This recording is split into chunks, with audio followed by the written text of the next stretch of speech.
मन की गंदगी कैसे साफ करें? क्या हमने अपनी भीतर की शांति खो दी है? क्या जिंदगी की थकान ने हमारी रूह को तोड़कर रख दिया है? क्या हम हर रोज एक बोझ लेकर उठते हैं और उसी बोझ के साथ सो जाते हैं? एक ऐसा बोझ जिसे हम देख नहीं सकते पर महसूस हर पल करते हैं, हमारे अपने मन का बोझ। नमस्कार दोस्तों, फिर से स्वागत नहीं अभिनंदन है आपका अपने चैनल बुद्धा ब्लेसिंग इंस्पायर में। क्योंकि स्वागत मेहमानों का होता है, साथी का नहीं। आप हमारे साथी हो। आप देख रहे हैं जहां बुद्ध के शब्द हमें जीवन के सत्य की ओर ले जाते हैं। आज हम एक साथ एक बहुत गहरे सफर पर निकलेंगे, एक ऐसी यात्रा जो बाहर की दुनिया में नहीं, हमारे अपने भीतर होगी। हम साथ मिलकर उस सवाल का जवाब ढूंढेंगे जो हम सबकी आत्मा को कचोटता है, मन की गंदगी। ये दो शब्द सुनकर शायद हमें अजीब लगे। गंदगी तो बाहर होती है ना? धूल, मिट्टी, कचरा, जिसे हम पानी से, झाड़ू से साफ कर देते हैं। पर क्या हमने कभी अपने मन के भीतर झांक कर देखा है? वहां कितनी परतें जमी है, कितनी धूल इकट्ठी है, कितने जाले लगे हैं। ये गंदगी बाहर की गंदगी से कहीं ज्यादा खतरनाक है, क्योंकि ये दिखाई नहीं देती। ये धीरे धीरे हमारी आत्मा को, हमारी शांति को, हमारी मुस्कुराहट को खा जाती है। बुद्ध ने इसी गंदगी की बात की थी। उन्होंने इसे नाम दिया था क्लेश। ये क्लेश क्या है?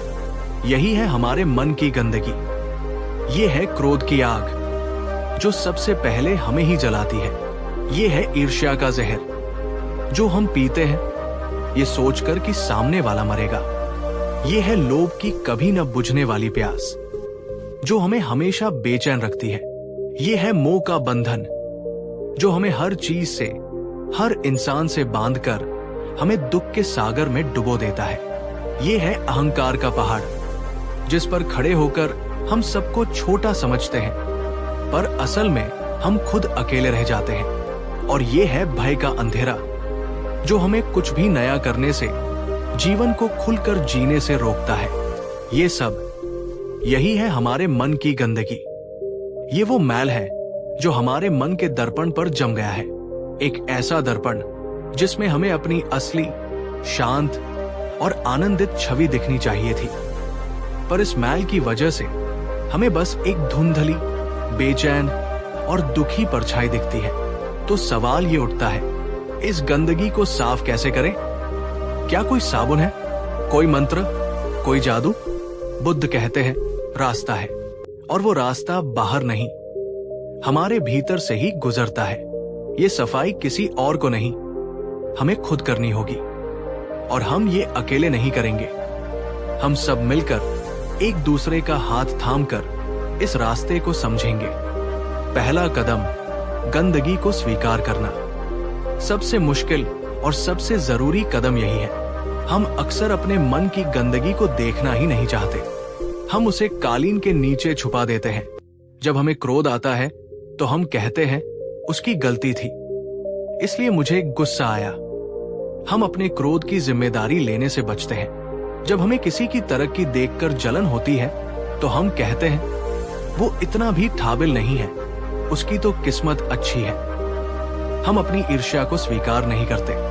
जब हम किसी चीज के पीछे पागलों की तरह भागते हैं तो हम उसे महत्वाकांक्षा का नाम देते हैं, लोभ का नहीं। बुद्ध कहते हैं सबसे पहले बस देखो, बिना किसी नाम के, बिना किसी के। बस देखो।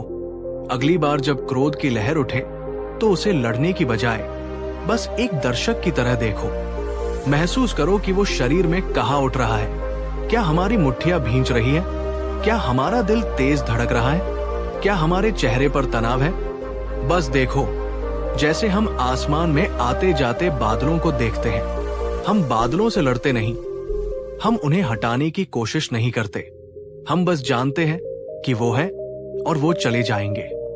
ठीक इसी तरह क्रोध, ईर्ष्या, भय, ये सब हमारे मन के आसमान में छाए बादल हैं। ये हम नहीं हैं, हम तो वो आसमान है, विशाल, शांत, स्थिर। तो पहला सूत्र है जागरूकता, माइंडफुलनेस। सजगता, अपने हर भाव के प्रति, हर विचार के प्रति जागरूक हो जाना, बिना उसे अच्छा या बुरा कहे। जब हम अपनी गंदगी को देखना शुरू करते हैं, तभी तो उसे साफ करने की प्रक्रिया शुरू हो सकती है। एक अंधेरे कमरे में हम तब तक सफाई नहीं कर सकते जब तक हम एक दिया न जला लें। जागरूकता ही वो दिया है। क्या हमने कभी कोशिश की है अपने गुस्से को बस देखने की, उसे महसूस करने की, बिना उस पर प्रतिक्रिया दिए? कैसा लगता है? अपने विचार नीचे कमेंट्स में जरूर साझा करें। दूसरा कदम, गंदगी की प्रकृति को समझना। जब हम दिया जलाकर अपने मन के कमरे में देखना शुरू करते हैं, तो हमें पता चलता है कि ये गंदगी असल में है क्या। बुद्ध ने हमें एक गहरा सत्य बताया, अनित्यता। दुनिया में कुछ भी स्थायी नहीं है, सब कुछ बदल रहा है। हमारा शरीर, हमारी भावनाएं, हमारे विचार, ये दुनिया, सब कुछ एक नदी की तरह बह रहा है। तो जो क्रोध आज हमें इतना असली लग रहा है, क्या वो कल भी ठीक वैसा ही रहेगा? क्या वो 1 घंटे बाद भी वैसा ही रहेगा? नहीं, वो आएगा अपनी पूरी तीव्रता के साथ और फिर चला जाएगा। जो दुख आज हमें पहाड़ जैसा लग रहा है, वो भी हमेशा नहीं रहेगा। जब हम इस सत्य को गहराई से समझ लेते हैं, तो हम अपनी भावनाओं से चिपकना छोड़ देते हैं। हम उन्हें पकड़कर नहीं रखते। सोचिए, हम अपने हाथ में एक जलता हुआ कोयला पकड़ लें, वो हमें जलाएगा, दर्द देगा। समझदारी किसमें है? उस कोयले को पकड़े रहने में या उसे फेंक देने में? जाहिर है, फेंक देने में।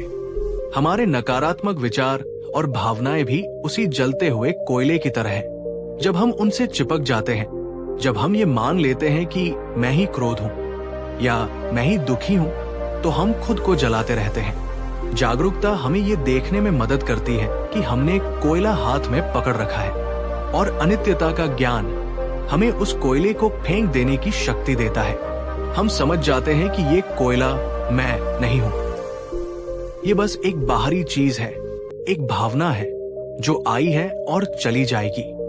इस समझ को कहते हैं सम्यक दृष्टि, राइट अंडरस्टैंडिंग। चीजों को वैसा देखना जैसी वो असल में है, न कि जैसा हम उन्हें देखना चाहते हैं या जैसा वो हमें महसूस होती है। क्या हमने कभी इस बात पर ध्यान दिया है कि हमारी सबसे तीव्र भावना भी समय के साथ हल्की पड़ जाती है? वो पल जो हमें लगता था कि हम सह नहीं पाएंगे, वो भी गुजर गया। इस अनुभव ने हमें अनित्यता के बारे में क्या सिखाया? तीसरा कदम, सफाई के उपकरण, द टूल्स फॉर क्लीनिंग। अब जब हमने गंदगी देख ली और उसकी प्रकृति को समझ लिया, तो अब हमें उसे साफ करने के लिए सही उपकरणों की जरूरत है। बुद्ध ने हमें 2 सबसे शक्तिशाली उपकरण दिए हैं, करुणा, कंपैशन, और मैत्री, लविंग काइंडनेस। ये सुनने में शायद थोड़ा अजीब लगे। हम क्रोध जैसी गंदगी को करुणा से कैसे साफ कर सकते हैं? इसे ऐसे समझते हैं, जब हमारे मन में क्रोध, ईर्ष्या या नफरत का भाव उठता है, तो हम असल में बहुत पीड़ा में होते हैं। हम भीतर से जल रहे होते हैं, बेचैन होते हैं। उस वक्त हमें सबसे ज्यादा जरूरत किसी चीज की होती है, तो वो है प्रेम और सहानुभूति। सबसे पहले स्वकरुणा, सेल्फ कंपैशन। अपने आप पर करुणा करें। जब आप क्रोधित हो, तो खुद को कोसने की बजाय अपने भीतर के उस दुखी हिस्से को पहचाने जो पीड़ा में है। अपने आप से कहें, मैं जानता हूं कि तुम अभी पीड़ा में हो, मैं तुम्हारे साथ हूं। जैसे एक मां अपने रोते हुए बच्चे को गले लगा लेती है, वैसे ही हम अपनी पीड़ा को करुणा से गले लगा लें। लड़ाई से ऊर्जा बढ़ती है। जब हम क्रोध से लड़ते हैं, तो हम उसे और ऊर्जा देते हैं, पर जब हम उसे करुणा की शीतल छाव देते हैं, तो वो धीरे धीरे शांत होने लगता है। अंधेरे को अंधेरे से नहीं मिटाया जा सकता, उसके लिए रोशनी ही जलानी पड़ती है। करुणा वही रोशनी है। स्वकरुणा के बाद आती है दूसरों के लिए करुणा। जिस व्यक्ति पर हमें क्रोध आ रहा है, हम ये समझने की कोशिश करें कि वो भी अपनी किसी पीड़ा से गुजर रहा होगा। कोई भी इंसान जो भीतर से सुखी और शांत है, वो दूसरों को दुख नहीं पहुंचाता। उनका व्यवहार, उनके शब्द, उनकी अपनी भीतरी गंदगी और पीड़ा का प्रतिबिंब है। जब हम ये समझ जाते हैं तो हमारा क्रोध धीरे धीरे करुणा में बदलने लगता है। ये आसान नहीं है, इसमें समय लगता है, अभ्यास लगता है, पर यह संभव है। और दूसरा उपकरण है मैत्री, लविंग काइंडनेस। मैत्री का अर्थ है सबके लिए मंगल कामना करना, अपने लिए भी और उनके लिए भी जिन्हें हम पसंद नहीं करते। ये एक ध्यान की प्रक्रिया है जिसे हम हर रोज कर सकते हैं। शांति से बैठकर अपनी आंखें बंद करके हम अपने हृदय में प्रेम और मित्रता का भाव जगाएं और फिर उस भाव को पूरी दुनिया में फैलाएं। हम मन ही मन दोहरा सकते हैं, मैं सुखी रहूं, मैं शांत रहूं, मैं सुरक्षित रहूं। मेरे प्रियजन सुखी रहें, शांत रहें, सुरक्षित रहें। इस दुनिया के सभी जीव सुखी रहें, शांत रहें, सुरक्षित रहें। और वो लोग भी जिनसे मेरा मतभेद है वो भी सुखी रहें, शांत रहें, सुरक्षित रहें। जब हम रोजाना अपने मन को मैत्री के जल से सींचते हैं तो क्रोध, घृणा और ईर्ष्या की गंदगी के लिए वहां कोई जगह ही नहीं बचती। मन की भूमि उपजाऊ हो जाती है और वहां करुणा और प्रेम के फूल खिलने लगते हैं। ये एक बगीचे की तरह है। अगर हम ध्यान नहीं देंगे तो खरपतवार, वीड्स उग आएगी, लेकिन अगर हम रोजाना निराई गुड़ाई करें और अच्छे बीज बोएं तो हमारा बगीचा फूलों से महक उठेगा। हमारा मन भी एक बगीचा ही है। जागरूकता से हम खरपतवार को पहचानते हैं और मैत्री करुणा के बीज बोकर उसे सुंदर बनाते हैं। चौथा कदम, निरंतर अभ्यास। मन की सफाई एक बार का काम नहीं है।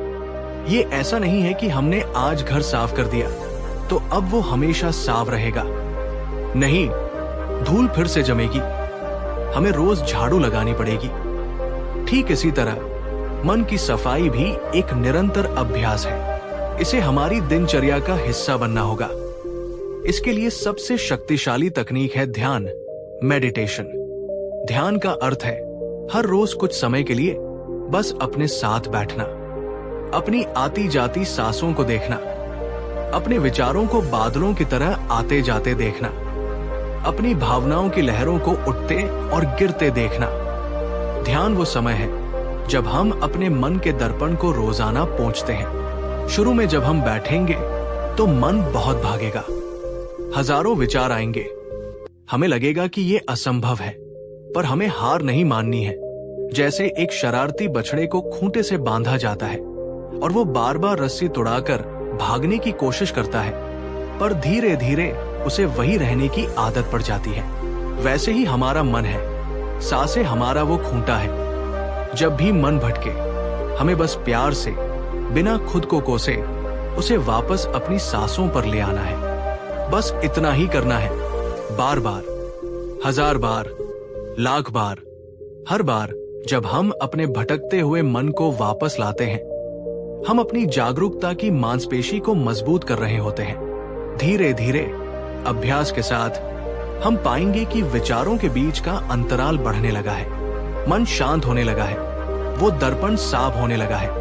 ये सफाई सिर्फ ध्यान के समय तक सीमित नहीं है। हमें इस जागरूकता को अपने पूरे दिन में फैलाना है। जब हम चल रहे हैं तो अपने कदमों को महसूस करें। जब हम खा रहे हैं तो भोजन के स्वाद को, उसकी सुगंध को महसूस करें। जब हम किसी से बात कर रहे हैं तो बस उन्हें सुने पूरी तरह से। इसको कहते हैं वर्तमान क्षण में जीना, living in the present moment. हमारी ज्यादातर गंदगी या तो अतीत की यादों से आती है या भविष्य की चिंताओं से। मन या तो बीते हुए कल में उलझा रहता है या आने वाले कल के लिए बेचैन। बुद्ध कहते हैं जीवन सिर्फ एक ही जगह है, अभी और यही। जब हम पूरी तरह से वर्तमान क्षण में होते हैं तो मन में कोई गंदगी टिक ही नहीं सकती, क्योंकि वर्तमान क्षण में सिर्फ अस्तित्व है, सिर्फ सच्चाई है, कोई कहानी नहीं, कोई नहीं। तो मन की गंदगी को साफ करने का सार क्या है? जागरूकता। दिया जलाकर गंदगी को देखो, सम्यक दृष्टि। समझो कि ये गंदगी स्थायी नहीं है, ये बदल जाएगी। करुणा और मैत्री। लड़ने की बजाय प्रेम और सहानुभूति के जल से इसे धो डालो। निरंतर अभ्यास। ध्यान और वर्तमान में जीने के अभ्यास से रोजाना इस सफाई को जारी रखो। ये रास्ता सरल है पर आसान नहीं। इसमें धैर्य चाहिए, लगन चाहिए और सबसे बढ़कर अपने प्रति गहरा प्रेम और विश्वास चाहिए। हम सब इस यात्रा में हैं। हम सब कभी न कभी गिरते हैं, भटकते हैं। जरूरी यह है कि हम हर बार उठकर फिर से चलना शुरू करें। एक एक कदम करके ही हजारों मील का सफर पूरा होता है। आज हम एक संकल्प लें कि हम अपने मन के प्रति ईमानदार रहेंगे। हम उसकी गंदगी को स्वीकार करेंगे। हम उससे लड़ेंगे नहीं, उसे समझने की कोशिश करेंगे। हम खुद को और दूसरों को अपनी करुणा का उपहार देंगे और हम हर रोज थोड़ा थोड़ा ही सही अपने मन के दर्पण को साफ करने का प्रयास करेंगे, ताकि एक दिन हम उसमें अपनी उस असली छवि को देख पाए जो बुद्ध की तरह ही शांत, आनंदित और प्रकाश से भरी हुई है। क्योंकि बुद्ध ने कहा था, हर इंसान के भीतर बुद्धत्व का बीज है, हमें बस उसे सींचना है। क्या ये बातें आपके हृदय को छूती हैं? क्या आपको अपने भीतर की कोई आवाज सुनाई दे रही है? आपका हर एक योगदान हमें बुद्ध के इन अनमोल शब्दों को और लोगों तक पहुंचाने में मदद करता है। बुद्ध की ये शिक्षाएं सिर्फ शब्द नहीं है, ये जीवन है। इन्हें और गहराई से समझने के लिए चलिए हम एक कहानी की दुनिया में चलते हैं। एक ऐसी कहानी जो हमें दिखाएगी कि मन की गंदगी असल में कैसी दिखती है और उसे साफ करने की यात्रा कितनी कठिन और कितनी सुंदर हो सकती है। कहानी मूर्तिकार और मैली प्रतिमा। बहुत समय पहले एक गांव में कवि नाम का एक मूर्तिकार रहता था। कवि सिर्फ एक मूर्तिकार नहीं था, वो एक कलाकार था जिसकी उंगलियों में जादू था। वो पत्थर के बेजान टुकड़ों में से जिंदगी तराश देता था। उसकी बनाई मूर्तियां इतनी जीवंत होती थी कि लोग कहते थे, रात में वो आपस में बातें करती होंगी। कवि ने अपनी पूरी जिंदगी एक सपने को दी थी। वो शांति और करुणा की एक ऐसी मूर्ति बनाना चाहता था जिसे देखकर लोगों के मन को सुकून मिले। उसने सालों तक सही पत्थर की तलाश की और फिर एक दिन उसे वो मिल गया, चांद की तरह सफेद, रेशम की तरह मुलायम एक संगमरमर का टुकड़ा। कवि ने दिन रात एक कर दिए। वो खाता, पीता, सोता, सब कुछ अपनी कार्यशाला में ही।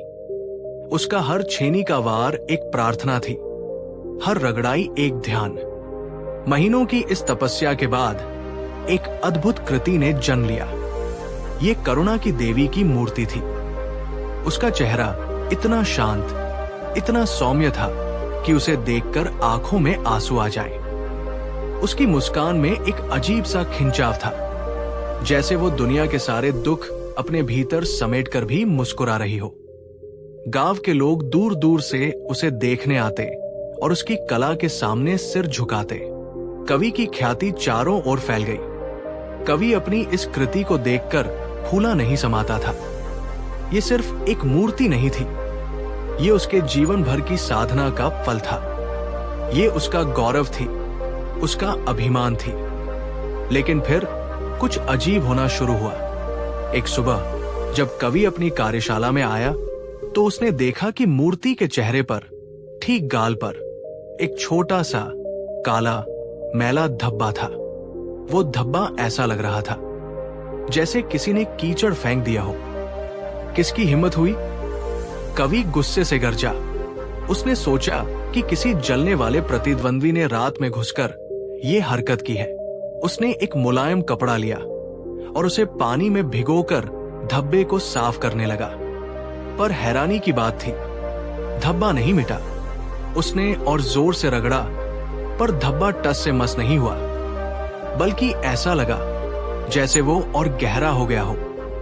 अगले दिन वो धब्बा थोड़ा और बड़ा हो गया था और उसके पास एक और छोटा सा धब्बा उभर आया था। कवि परेशान हो गया। उसने हर तरह के रसायन, हर तरह के साबुन का इस्तेमाल किया, पर नतीजा सिफर रहा। धब्बे बढ़ते ही जा रहे थे। ये धब्बे अजीब थे। वो साधारण मिट्टी या रंग नहीं थे।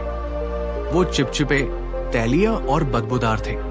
ऐसा लगता था जैसे वो पत्थर के भीतर से ही रिस रहे हों। हफ्ते गुजर गए। अब वो खूबसूरत शांत मूर्ति धब्बों से भर गई थी। उसकी सौम्य मुस्कान अब उन काले भद्दे दागों के पीछे छिप गई थी। जो लोग पहले उसे पूजने आते थे अब वो देखकर मुंह फेर लेते, कुछ कहते कि मूर्ति अपवित्र हो गई है। कवि का गौरव, उसका अभिमान अब शर्मिंदगी और हताशा में बदल चुका था। जिस मूर्ति ने उसे प्रसिद्धि दिलाई थी वही अब उसकी सबसे बड़ी पीड़ा बन गई थी। उसका गुस्सा बढ़ता जा रहा था। एक रात हताशा के आलम में उसने एक छोटी छेनी उठाई और एक धब्बे को खुरचने की कोशिश की, पर जैसे ही छेनी पत्थर से टकराई एक अनहोनी हुई। धब्बा खुरचने के बजाय और फैल गया और जिस जगह छेनी लगी थी वहां से एक पतली काली धार बहने लगी, जैसे मूर्ति को चोट लगी हो और वो रो रही हो। कवि ने डरकर छेनी फेंक दी। वो अपनी ही कृति के सामने जमीन पर बैठ गया और फूट फूट कर रोने लगा। उसकी सारी कला, सारी मेहनत, सारी समझ सब बेकार हो गई थी। वो हार गया था। उसका मन अब क्रोध, हताशा, भय और शर्म से भरा हुआ था। वो अपनी कार्यशाला से बाहर नहीं निकलता था।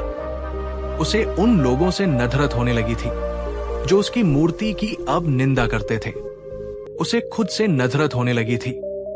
एक दिन जब वो अपनी बर्बाद हुई कृति के सामने अंधेरे में बैठा था, कार्यशाला का दरवाजा धीरे से खुला। चौखट पर एक बूले भिक्षु खड़े थे। उनके चेहरे पर गहरी शांति थी और आंखों में असीम करुणा। उन्होंने कुछ नहीं कहा, बस चुपचाप अंदर आकर मूर्ति के पास बैठ गए। कवि ने गुस्से से कहा, क्या देखने आए हो? मेरी बर्बादी का तमाशा? जाओ यहां से, ये अपवित्र है। भिक्षु ने नजरें मूर्ति से हटाए बिना बहुत ही शांत स्वर में कहा, मैं मूर्ति को नहीं, मूर्तिकार की पीड़ा को देखने आया हूं। उनकी आवाज में कुछ ऐसा था कि कवि का सारा गुस्सा पिघल गया। वो भिक्षु के चरणों में गिर पड़ा और रोते हुए बोला, गुरुवर, मेरी मदद कीजिए। मैंने सब कुछ करके देख लिया। ये मैल, ये गंदगी, ये नहीं जा रही है। ये मेरे जीवन की सबसे अच्छी रचना थी और अब ये सबसे भद्दी चीज बन गई है। मैंने इसे बनाने में अपनी आत्मा डाल दी थी और अब ये मेरी आत्मा को ही खा रही है। भिक्षु ने कवि को उठाया और उसे अपने पास बिठाया। उन्होंने मूर्ति पर लगे उन काले चिपचिपे धब्बों को बहुत ध्यान से देखा। फिर उन्होंने कवि से पूछा, जब तुमने ये मूर्ति बनाई थी तब तुम्हारे मन में क्या था? कवि ने कहा, शांति, करुणा, प्रेम। मैं चाहता था कि दुनिया को एक उम्मीद दूं। भिक्षु ने पूछा, और जब तुम्हारी ख्याति फैलने लगी तब तुम्हारे मन में क्या आया? कवि एक पल को चुप हो गया। फिर उसने धीरे से स्वीकार किया, अभिमान। गुरुवर, मुझे अपनी कला पर बहुत अहंकार हो गया था। मैं खुद को सबसे बड़ा मूर्तिकार समझने लगा था। भिक्षु ने फिर पूछा, और जब दूसरे मूर्तिकार तुम्हारी प्रसिद्धि से जलने लगे और तुम्हारे बारे में बुराबला कहने लगे तब तुम्हारे मन में क्या आया? कवि ने सिर झुका लिया। क्रोध और घृणा। मैंने मन ही मन उनका बहुत बुरा चाहा। और जब पहला धब्बा दिखा? भिक्षु ने पूछा। क्रोध और संदेह। कवि ने कहा, मुझे लगा किसी ने साजिश की है। और जब धब्बे बढ़ने लगे? भय और हताशा। मुझे डर लगने लगा कि मैं सब कुछ खो दूंगा। बूढ़े भिक्षु ने एक गहरी सांस ली और बोले, पुत्र, ये मैल पत्थर पर नहीं है, ये तुम्हारे मन का प्रतिबिंब है। कवि हैरान होकर उन्हें देखने लगा। क्या मतलब? भिक्षु ने समझाया, ये मूर्ति इतनी संवेदनशील है, ये तुम्हारी आत्मा से इतनी जुड़ी हुई है कि इसने तुम्हारे मन के भीतर की गंदगी को सोख लिया है। तुम्हारा अहंकार, तुम्हारा क्रोध, तुम्हारी घृणा, तुम्हारा भय, ये सब जो तुम्हारे मन के भीतर था वो अब इस पत्थर पर प्रकट हो रहा है। ये मूर्ति तुम्हारा दर्पण बन गई है। उन्होंने कहा, तुम बाहर की गंदगी को पानी और रसायन से साफ करने की कोशिश कर रहे हो, जबकि गंदगी का सोता तो तुम्हारे भीतर है। तुम छेनी से पत्थर को चोट पहुंचा रहे हो, जबकि चोट तुम्हारे मन को लगी है। जब तक तुम अपने मन के इन धब्बों को साफ नहीं करोगे, तब तक ये मूर्ति कभी साज नहीं हो सकती। कवि के लिए ये सुनना एक झटके जैसा था। उसे विश्वास नहीं हो रहा था। ये कैसे संभव हो सकता है? पर कहीं गहराई में उसकी आत्मा जानती थी कि भिक्षु सच कह रहे हैं। उसने कांपते हुए पूछा, तो मैं क्या करूं गुरुवर? मैं अपने मन की इस गंदगी को कैसे साफ करूं? इसका कोई रास्ता है? बूढ़े भिक्षु मुस्कुराए, वही शांत सौम्य मुस्कान जो कभी इस मूर्ति पर हुआ करती थी। उन्होंने कहा, रास्ता है पुत्र, रास्ता हमेशा होता है, लेकिन ये रास्ता बाहर की दुनिया में दौड़ने का नहीं, भीतर की दुनिया में ठहरने का है। उन्होंने कवि से कहा, कल सुबह सूरज उगने से पहले यहां आना, और कुछ मत करना, न कपड़ा, न रसायन, न छेनी, बस अपनी इस कृति के सामने बैठना, और मैं तुम्हें बताऊंगा कि सफाई कैसे शुरू करनी है। अगली सुबह भोर के धुंधलके में कवि अपनी कार्यशाला में था। उसका मन बेचैन था, पर उसमें एक उम्मीद की छोटी सी किरण भी थी। भिक्षु पहले से ही वहां थे, ध्यान में बैठे हुए। उन्होंने आंखें खोली और कवि को अपने सामने बैठने का इशारा किया। अब भिक्षु ने कहा, अपनी आंखें बंद कर लो और कुछ करने की कोशिश मत करो, बस अपनी सांसों को महसूस करो, जो भीतर आ रही है और बाहर जा रही है। कवि ने वैसा ही किया, पर उसका मन शांत नहीं था। हजारों विचार दौड़ रहे थे, मूर्ति के धब्बे, लोगों के ताने, अपनी हताशा। मन भाग रहा है, कवि ने कहा। भागने दो, भिक्षु ने शांति से कहा। उससे लड़ो मत, उसे देखो जैसे तुम सड़क के किनारे खड़े होकर गुजरती हुई गाड़ियों को देखते हो। तुम किसी गाड़ी में बैठते नहीं, तुम उन्हें रोकने की कोशिश नहीं करते, तुम बस देखते हो। अपने विचारों को भी बस देखो। कवि ने कोशिश की। ये बहुत मुश्किल था। हर विचार उसे अपने साथ बहाकर ले जाता, पर भिक्षु की शांत उपस्थिति उसे हिम्मत दे रही थी। जब भी उसका मन भटकता, वो उसे धीरे से वापस अपनी सांसों पर ले आता। अब कुछ देर बाद भिक्षु बोले, अपने हृदय पर ध्यान केंद्रित करो और उस क्रोध को याद करो जो तुमने अपने प्रतिद्वंद्वियों के लिए महसूस किया था। उस क्रोध को बुलाओ, उससे डरो मत। कवि को यह अजीब लगा। वो तो क्रोध से छुटकारा पाना चाहता था और भिक्षु उसे बुलाने को कह रहे थे, पर उसने भरोसा किया। उसने उस जलन, उस नफरत को याद किया और तुरंत उसके शरीर में एक गर्मी महसूस हुई। उसका दिल तेजी से धड़कने लगा। इसे महसूस करो, भिक्षु ने निर्देश दिया। ये तुम्हारे शरीर में कहाँ है? क्या ये तुम्हारे पेट में एक गांठ की तरह है या सीने में एक जलन की तरह? इसे कोई नाम मत दो, बस इसकी ऊर्जा को महसूस करो। इसके साथ बैठो, इसे अपनी स्वीकृति दो। कवि ने उस तीव्र भावना के साथ बैठने की हिम्मत की। ये असहनीय लग रहा था।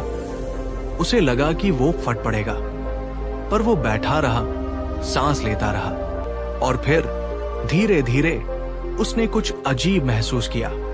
जैसे ही उसने उस क्रोध से लड़ना बंद किया और उसे बस देखना शुरू किया, उसकी तीव्रता कम होने लगी। वो जलन धीरे धीरे शांत होने लगी। अब भिक्षु की आवाज आई, उस अहंकार को याद करो, वो भावना कि मैं सबसे अच्छा हूं, उसे महसूस करो। कवि ने वैसा ही किया। उसने अपनी सफलता के दिनों को याद किया और अहंकार की वो जानी पहचानी भावना उसके भीतर उठी। एक अकड़, एक श्रेष्ठता का भाव। इसके साथ भी वही करो, भिक्षु ने कहा। बस देखो, इसे समझो। ये कैसा महसूस होता है? ये तुम्हें दूसरों से कैसे अलग करता है? कैसे ये तुम्हें अकेला बनाता है? कवि देखता रहा और पहली बार उसने अपने अहंकार के पीछे छिपे डर को देखा। डर कि कहीं वो सर्वश्रेष्ठ नहीं रहा तो, कहीं कोई उससे बेहतर निकल गया तो।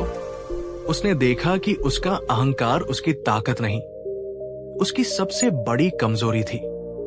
एक एक करके भिक्षु ने उसे अपने मन की हर गंदगी का सामना करवाया। उसका भय, उसका लोभ, उसकी हताशा। हर बार प्रक्रिया वही थी। लड़ो मत, भागो मत, बस देखो, महसूस करो और उसे रहने की इजाजत दो, जैसे एक मेजबान एक अनचाहे मेहमान को भी कुछ देर के लिए घर में रहने की जगह दे देता है। ये एक थका देने वाली प्रक्रिया थी। कवि के आंसू बहते रहे। ये अपने ही भीतर के नर्क से गुजरने जैसा था। जब सूरज पूरी तरह निकल आया तो भिक्षु ने उसे आंखें खोलने को कहा। कवि ने आंखें खोली। वो पूरी तरह थक चुका था, पर एक अजीब सी शांति भी थी, जैसे कोई बहुत बड़ा बोझ उतर गया हो। उसने कांपते हुए नजर उठाकर अपनी मूर्ति की ओर देखा और वो हैरान रह गया। मूर्ति पर लगे धब्बे, वो अब भी वहां थे, लेकिन उनमें कुछ बदलाव आया था। वो अब उतने काले और भद्दे नहीं लग रहे थे। उनकी चिपचिपाहट कुछ कम लग रही थी और एक दो छोटे धब्बे तो बहुत हल्के पड़ गए थे, लगभग गायब होने की कगार पर। कवि को अपनी आंखों पर विश्वास नहीं हुआ। उसने भिक्षु की ओर देखा। भिक्षु मुस्कुराए। सफाई शुरू हो गई है पुत्र, पर यह बाहर की सफाई नहीं है, ये भीतर की है। जैसे जैसे तुम्हारे मन का दर्पण साफ होगा, ये पत्थर का दर्पण अपने आप साफ होता जाएगा। ये तुम्हारी यात्रा है। तुम्हें हर रोज अपने मन के इन मेहमानों के साथ बैठना होगा, धैर्य और करुणा के साथ। उस दिन के बाद कवि की दिनचर्या बदल गई। वो हर सुबह उठता और अपनी मूर्ति के सामने ध्यान में बैठ जाता। वो अब धब्बों को साफ करने की कोशिश नहीं करता था। वो अपने मन को साफ करने में लग गया।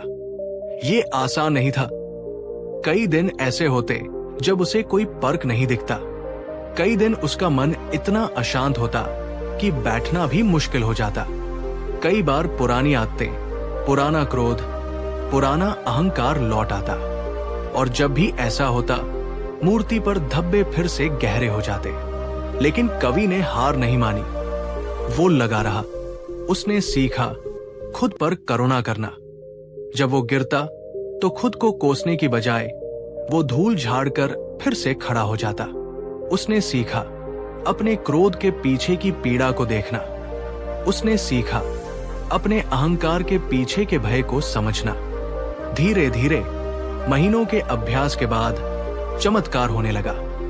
जैसे जैसे कवि का मन शांत होता गया, जैसे जैसे वो मैत्री और करुणा से भरता गया, मूर्ति के धब्बे सचमुच हल्के पड़ने लगे। वो काले धब्बे अब भूरे हो रहे थे, फिर हल्के भूरे, और फिर वो धीरे धीरे सफेद संगमरमर में विलीन होने लगे। ये प्रक्रिया धीमी थी, बहुत धीमी, जैसे एक फूल धीरे धीरे खिलता है।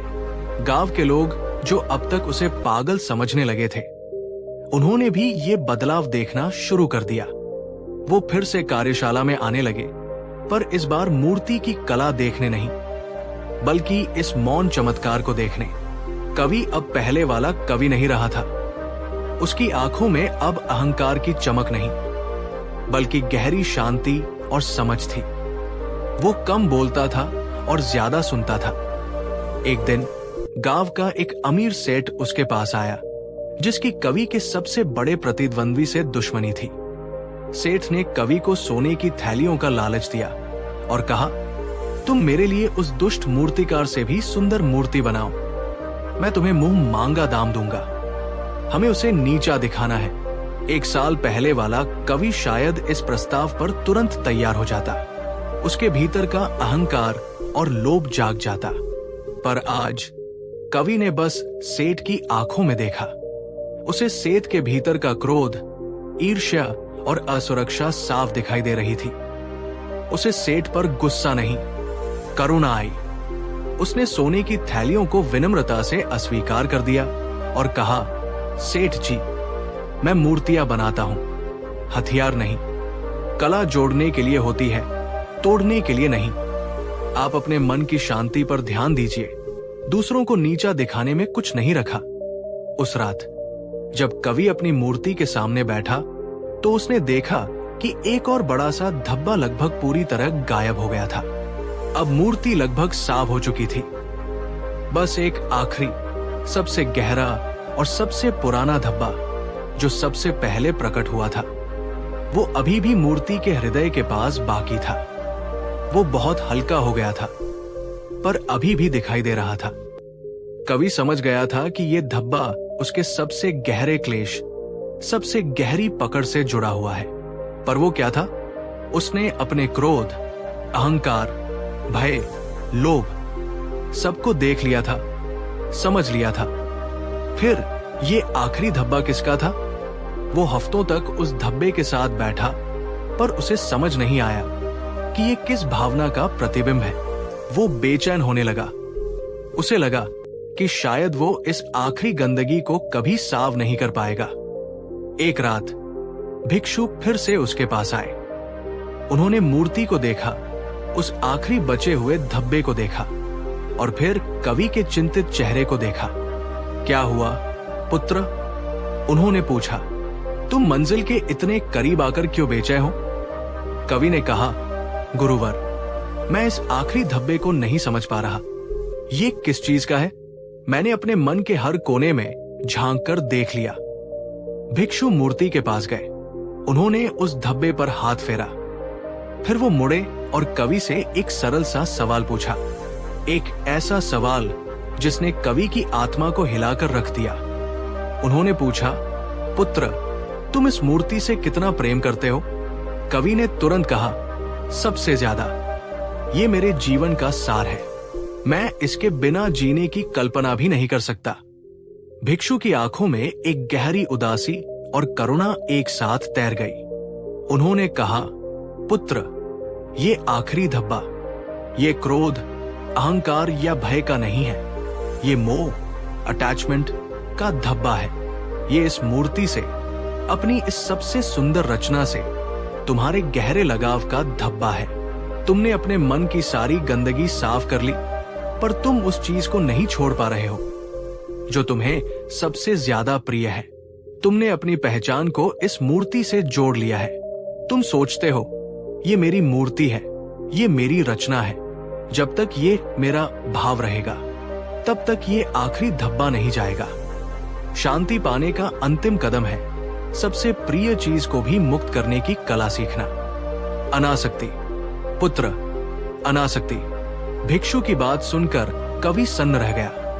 क्या उसे अपनी इस मूर्ति को भी छोड़ना होगा, जिसे उसने अपनी आत्मा से बनाया था, जिसके लिए उसने अपने मन को साफ किया? ये कैसे संभव था? ये तो क्रूरता थी। उसके भीतर एक तूफान उठ खड़ा हुआ। एक तरफ बुद्ध की शिक्षा थी और दूसरी तरफ उसका अपनी कला के प्रति गहरा प्रेम, गहरा मोह। अगर उसने इस मोह को छोड़ा तो क्या वो एक कलाकार रह पाएगा? क्या उसके जीवन का कोई अर्थ बचेगा? वो उस रात सो नहीं पाया।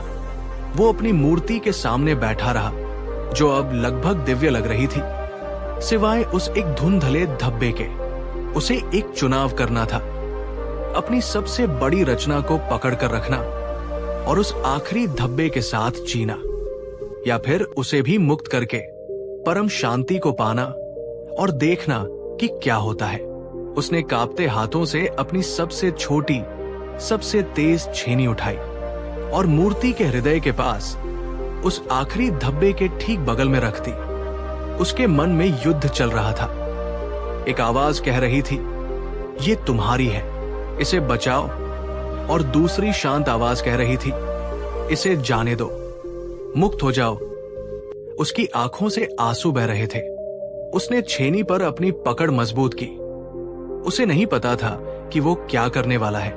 क्या वो उस आखिरी धब्बे को खुरचने की मूर्खता करेगा, या फिर कुछ और? लेकिन कहानी यहां तत्व नहीं होती। कवि ने उस छेनी का क्या किया? क्या वो अपने मोह के आखिरी बंधन को तोड़ पाया, या उस बंधन ने उसे ही तोड़ दिया? और उस आखिरी धब्बे का क्या हुआ? मूर्तिकार और मैली प्रतिमा। क्या हमें उस पल में लौटना होगा जहां हाथ में छेनी थी और सामने जिंदगी भर की मोहब्बत, जहां एक आखिरी दाग मिटाने के लिए सब कुछ मिटा देने का टतरा था? हम सब कभी न कभी उस दोराहे पर आकर खड़े होते हैं, है ना? कहानी वहीं से शुरू होती है जहां हिम्मत जवाब दे देती है, जहां हमारी सारी समझ, सारी ताकत, सारी कोशिशें रेत की तरह हाथों से फिसल जाती है। कवि उस रात टूटा नहीं था, वो बिखर गया था। बूढ़े भिक्षु की कही बात उसके कानों में गूंज रही थी।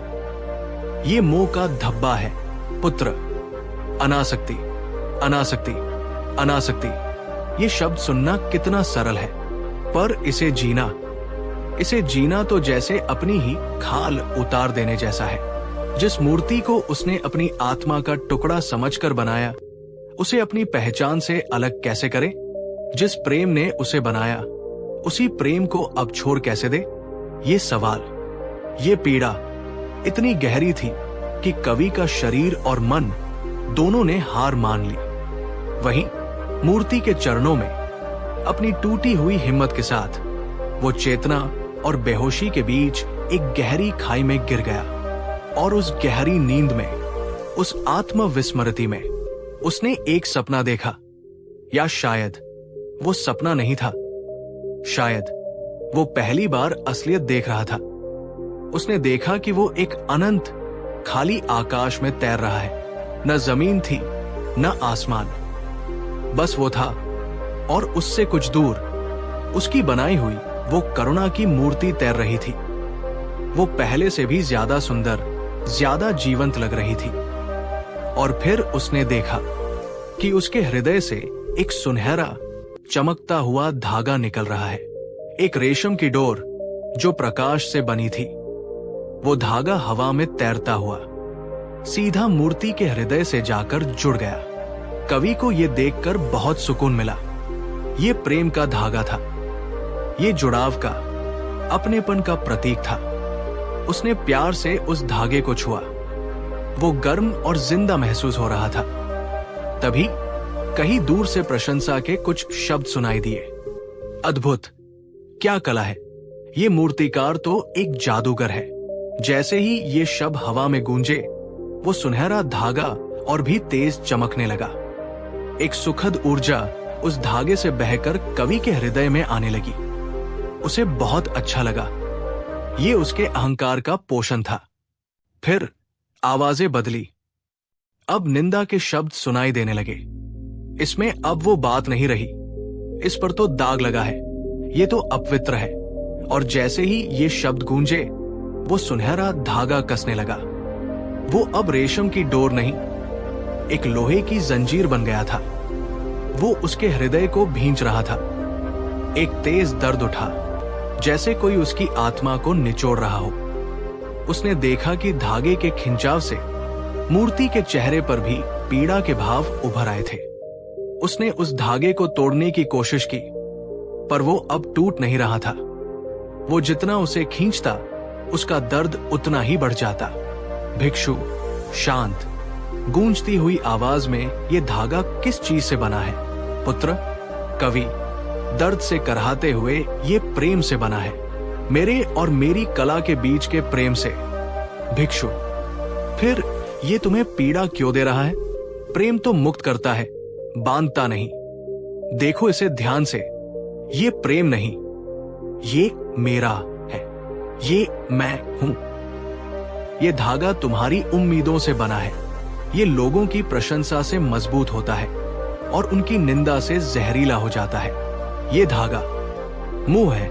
ये अस्तित्व की नदी थी, जहां सब कुछ बनता था और सब कुछ मिट जाता था। अनित्यता, इम्पर्मनेंस का साक्षात दर्शन। कवि ने देखा कि उसकी अपनी मूर्ति भी उसी नदी के गर्भ से निकली। वो उठी, अपनी पूरी सुंदरता के साथ चमकी, और फिर वो भी धीरे धीरे वापस उसी धुंध में विलीन होने लगी। नहीं, कवि चीथा, वो नदी में कूद पड़ा। उसने अपनी मूर्ति को पकड़ने की कोशिश की। वो उसके हाथों में आई, पर जैसे ही उसने उसे कसकर पकड़ना चाहा, वो संगमरमर रेत में बदल गया और उसकी उंगलियों के बीच से बहकर वापस नदी में मिल गया। उसने फिर कोशिश की। इस बार मूर्ति पानी की बनी थी। उसने उसे अपनी बाहों में भरने की कोशिश की, पर पानी तो पानी था। वो बह गया। उसने हर बार कोशिश की, हर बार मूर्ति एक नया रूप लेती और हर बार वो उसे पकड़ नहीं पाता। वो थक कर, हार कर नदी के किनारे बैठ गया। उसकी आंखों के सामने हजारों रूप बन रहे थे और बिगड़ रहे थे। वो बस देखता रहा। भिक्षु, तुम क्या पकड़ने की कोशिश कर रहे हो? पुत्र, कवि, मेरी रचना, मेरा गौरव, मेरे जीवन का अर्थ। भिक्षु, पर जिसे तुम मेरा कह रहे हो वो तो इस नदी का ही एक रूप है। वो नदी से ही जन्मा था और नदी में ही लौट रहा है। नदी ही सत्य है। रूप तो बस एक लहर है जो उठती है और गिर जाती है।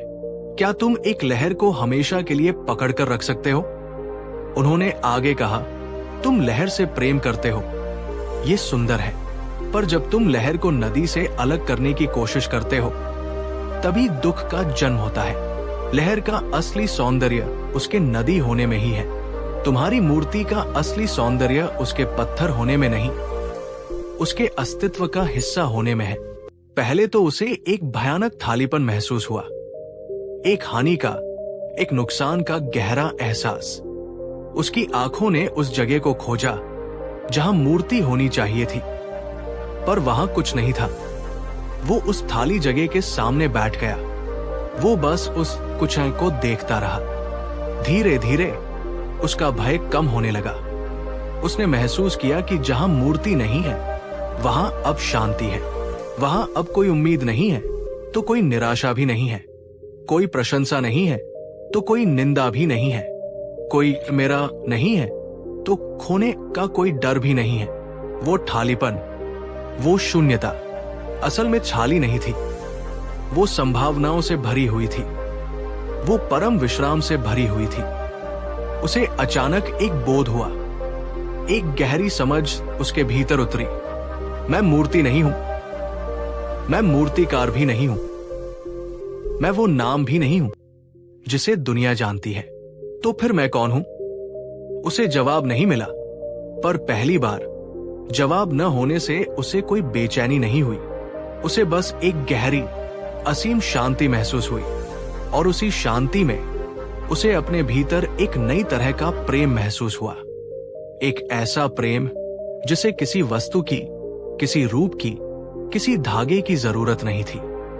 ये एक ऐसा प्रेम था जो बस था, जो थाली जगह से भी उतना ही प्रेम कर सकता था जितना भरी हुई जगह से, जो लहर के मिट जाने पर भी नदी से प्रेम कर सकता था। ये करुणा थी, ये मैत्री थी, ये अनासक्ति का प्रेम था। ये एहसास, ये बोध का क्षण जब हम समझते हैं कि सच्चा प्यार पकड़ने में नहीं, आजाद करने में है। जब हम समझते हैं कि हमारा मूल्य किसी चीज या किसी इंसान के होने या न होने से तय नहीं होता। ये एक ऐसी गहरी सच्चाई है जो हम सबकी आत्मा में कहीं न कहीं दबी हुई है, अपने जागने का इंतजार कर रही है। इस एहसास की गहराई में, इस समझ के उजाले में अगर आपके भीतर भी कुछ जागा है, अगर इस कहानी ने आपके दिल के किसी तार को छुआ है, तो इसे अपने तक ही मत रखिए। इस ज्ञान को, इस शांति के संदेश को आगे बढ़ने दीजिए। इस वीडियो को लाइक करें, इसे दूसरों के साथ शेयर करें और इस भीतरी यात्रा को जारी रखने के लिए सब्सक्राइब करें। कमेंट्स में नमो बुद्धाय से लिखें ताकि हमें पता चले कि आप इस रास्ते पर हमारे साथ चल रहे हैं। और अगर आपका हृदय धन्यवाद कहना चाहता है तो सुपर थैंक्स का विकल्प हमेशा खुला है। आपका हर योगदान एक दिए की तरह है जो इस प्रकाश को और दूर तक फैलाने में हमारी मदद करता है। कवि जागा, या शायद वो पहली बार सच में जागा था। उसने धीरे से उठकर अपनी मूर्ति को देखा। वो वही थी, अपनी पूरी महिमा में, और उसके हृदय के पास वो आखिरी धब्बा भी वही था।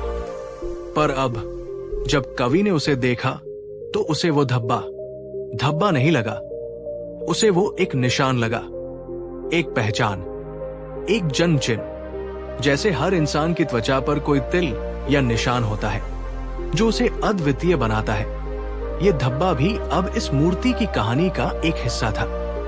ये उसकी यात्रा का प्रतीक था। ये मूर्तिकार के मन के तूफान से गुजरकर शांति तक पहुंचने का सबूत था। ये अब बदसूरती नहीं, बल्कि एक गहरी जी हुई खूबसूरती थी। कवि मुस्कुराया, एक सच्ची मुक्त मुस्कान। वो मुस्कान जो वो सालों से अपनी मूर्ति के चेहरे पर तराशने की कोशिश कर रहा था, वो आज उसके अपने चेहरे पर थी। उसे अब उस धब्बे को मिटाने की कोई इच्छा नहीं थी। उसे अब उस मूर्ति को दुनिया की नजरों से छुपाने की कोई इच्छा नहीं थी। उसे बस एक इच्छा थी, इसे आजाद करने की। वो जानता था कि उसे क्या करना है। ये मूर्ति उसकी कार्यशाला के अंधेरे में, उसकी मेरी होने की कैद में रहने के लिए नहीं बनी थी। ये दुनिया के लिए बनी थी। ये करुणा का संदेश थी और इसे वहां होना चाहिए जहां इसकी सबसे ज्यादा जरूरत थी। उसने एक फैसला किया। वो इस मूर्ति को गांव के बाहर पहाड़ी पर बने एक पुराने शांत बोधि वृक्ष के नीचे स्थापित करेगा, जहां हर आते जाते राही को, हर थके हुए इंसान को, हर दुखी हृदय को इसे देखकर 2 पल का सुकून मिल सके। जहां ये किसी एक की नहीं, सबकी हो सके। लेकिन ये काम आसान नहीं था। मूर्ति बहुत बड़ी और भारी थी। संगमरमर का वो विशाल टुकड़ा जिसे उसने अकेले अपनी कार्यशाला में तराशा था, उसे अकेले हिलाना भी नामुमकिन था। उसे मदद की जरूरत थी और मदद मांगने के लिए उसे अपने अहंकार की आखिरी बची हुई परछाई को भी छोड़ना था। उसे उन लोगों के पास जाना था जिनसे वो महीनों तक मुंह छुपाता रहा था। वो अपनी कार्यशाला से बाहर निकला। सूरज की रोशनी उसे चुभ रही थी। लोग उसे देखकर कानाफूसी करने लगे। देखो, पागल मूर्तिकार बाहर आया है। कवि ने उनकी बातों पर ध्यान नहीं दिया। वो सीधा गांव के उन दूसरे मूर्तिकारों और मजदूरों के पास गया जो कभी उसके प्रतिद्वंदी हुआ करते थे, जिनसे वो मन ही मन ईर्ष्या और घृणा करता था। वो उनके सामने जाकर हाथ जोड़कर खड़ा हो गया। उसने कहा, भाइयों, मैं जानता हूं कि मेरे मन में आप सबके लिए बहुत मैल था। मेरे अहंकार ने मुझे अंधा कर दिया था, पर आज मैं आपसे कुछ मांगने आया हूं। मुझे आपकी मदद चाहिए, एक अच्छी कला को उसकी सही जगह पहुंचाने के लिए। उसकी आवाज में इतनी सच्चाई और विनम्रता थी कि सब हैरान रह गए। उन्होंने उसके चेहरे पर वो शांति देखी जो उन्होंने पहले कभी नहीं देखी थी। शुरू में कुछ हिचकिचाहट हुई, पर फिर एक बूढ़े मजदूर ने अपना हाथ आगे बढ़ाया और कवि के कंधे पर रखा। कला किसी एक की नहीं होती पुत्र, वो सबकी होती है। हम तुम्हारी मदद करेंगे। और फिर एक एक करके सब आगे आए। वो लोग जो कल तक उससे जलते थे, आज उसकी मदद के लिए तैयार थे, क्योंकि उन्होंने देखा कि कवि अब उनसे प्रतिस्पर्धा नहीं कर रहा था। वो अब बड़ा या छोटा बनने की दौड़ में नहीं था। वो बस एक काम पूरा करना चाहता था जो सबसे बड़ा था। वो एक अद्भुत दृश्य था। पूरी मानवता जैसे एक साथ मिलकर करुणा की उस प्रतिमा को उसकी मंजिल तक ले जा रही थी। हर रस्सी जो खींची जा रही थी, वो पुराने बैर और ईर्ष्या के धागों को तोड़ रही थी। हर पसीने की बूंद जो जमीन पर गिर रही थी, वो मन के मैल को धो रही थी। कवि ने उस दिन जाना कि सच्ची अनासक्ति का अर्थ अकेले हो जाना नहीं है, बल्कि मैं और मेरे की दीवारों को गिराकर हम और हमारे के खुले आकाश में जीना है। कई दिनों की मेहनत के बाद आखिरकार वो दिन आया। मूर्ति उस पहाड़ी पर, उस विशाल शांत बोधि वृक्ष की छाव में स्थापित हो गई। सूरज डूब रहा था। उसकी सुनहरी किरणें मूर्ति पर पड़ रही थी और उस रोशनी में वो आखिरी धब्बा, वो मोह का निशान, अब एक साधारण पत्थर के निशान जैसा नहीं लग रहा था। वो चमक रहा था, एक नरम गुलाबी आभा के साथ, जैसे पत्थर के हृदय में कोई माणिक जड़ दिया हो। वो अब एक दाग नहीं था, वो एक गहना बन गया था। उसने मूर्ति की सुंदरता को कम नहीं किया था, बल्कि उसे एक नई, गहरी और अनूठी पहचान दे दी थी। कवि, भिक्षु और गांव के सभी लोग चुपचाप उस दिव्य दृश्य को देख रहे थे। हवा में एक गहरी शांति थी। भिक्षु ने कवि के पास आकर धीरे से कहा, जब तुम मोह को छोड़ देते हो तो अस्तित्व तुम्हें उससे भी सुंदर उपहार देता है जिसकी तुमने कभी कल्पना भी की हो। तुमने दाग को नहीं, दाग के प्रति अपने मोह को मिटाया और देखो, उस दाग ने खुद को ही बदल लिया। कवि की आंखों में आंसू थे, पर इस बार ये पीड़ा के नहीं, कृतज्ञता के थे। उसने दोनों हाथ जोड़कर उस मूर्ति को प्रणाम किया, जैसे कोई शिष्य अपने गुरु को करता है। उसने उसे धन्यवाद दिया, उसे वो सबसे बड़ा पाठ पढ़ाने के लिए जो कोई पत्थर या छेनी उसे कभी नहीं सिखा सकती थी। उसने आखिरकार अपनी रचना को मुक्त कर दिया था और इस प्रक्रिया में उसने खुद को भी मुक्त कर लिया था। पर अब क्या? उसका जीवन का सबसे बड़ा काम पूरा हो गया था। उसका सपना साकार हो गया था। उसकी पहचान, उसका गौरव अब उससे अलग दुनिया का हिस्सा बन चुका था। एक मूर्तिकार जिसने अपनी सर्वश्रेष्ठ कृति बना ली हो, वो उसके बाद क्या करता है? एक यात्री जो मंजिल पर पहुंच गया हो, वो उसके बाद कहा जाता है। कवि उस रात उस बोधि वृक्ष के नीचे अकेला बैठा रहा। उसके सामने करुणा की वो शांत मूर्ति थी और उसके पीछे पूरा गांव था जो अब एक परिवार जैसा लग रहा था। उसका मन खाली था, शांत था, पर इस थालीपन में एक नया सवाल जन्म ले रहा था। अब मेरा उद्देश्य क्या है? कहानी अभी खत्म नहीं हुई है। आगे क्या है?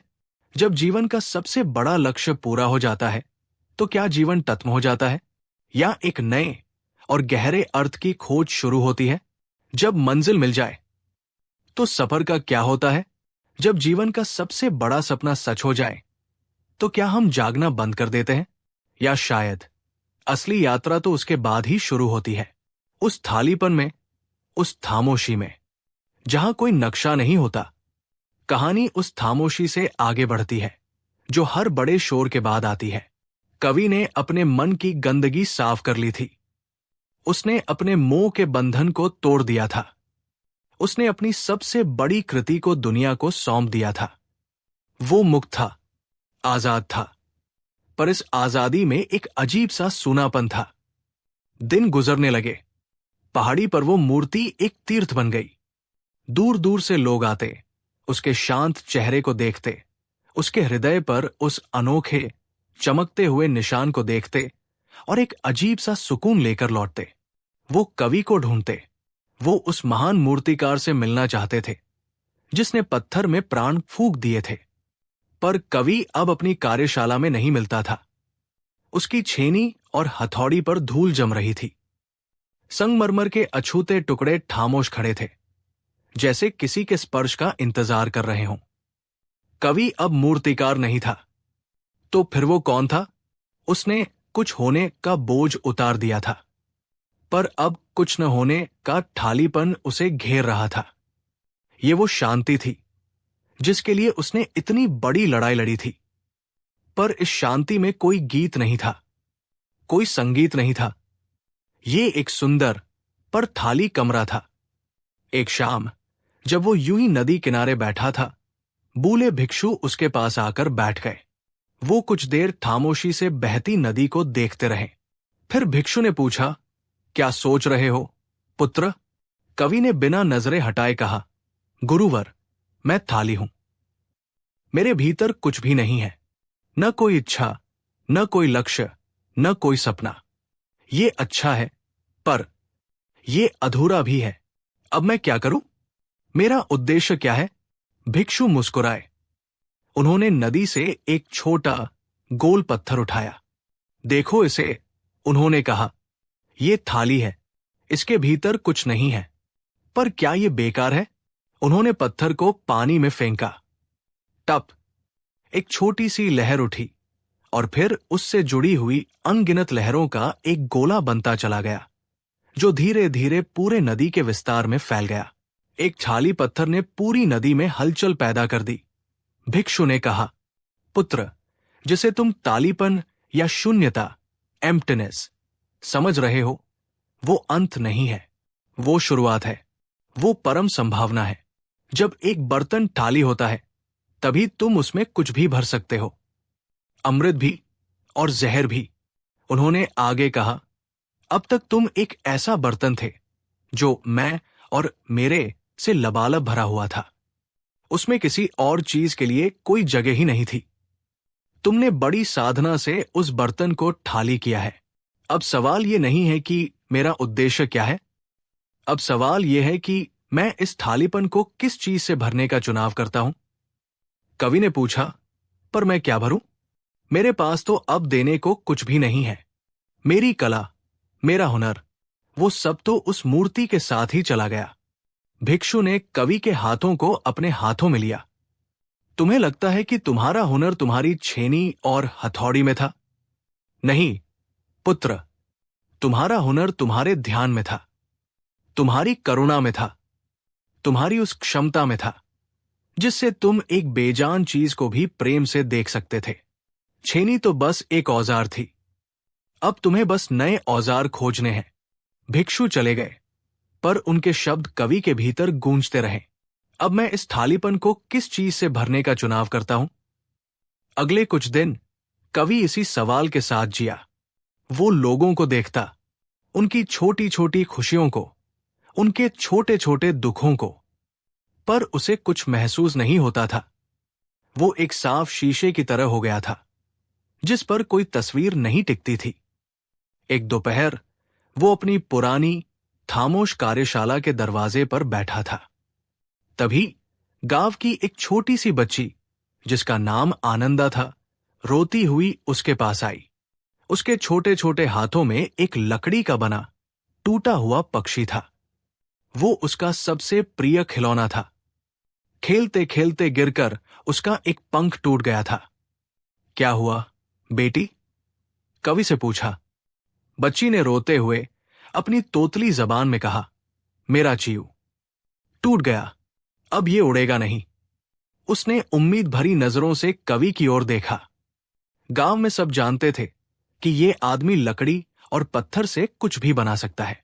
उसकी नजरों में कवि कोई महान मूर्तिकार नहीं था, वो बस एक ऐसा इंसान था जो उसकी मदद कर सकता था।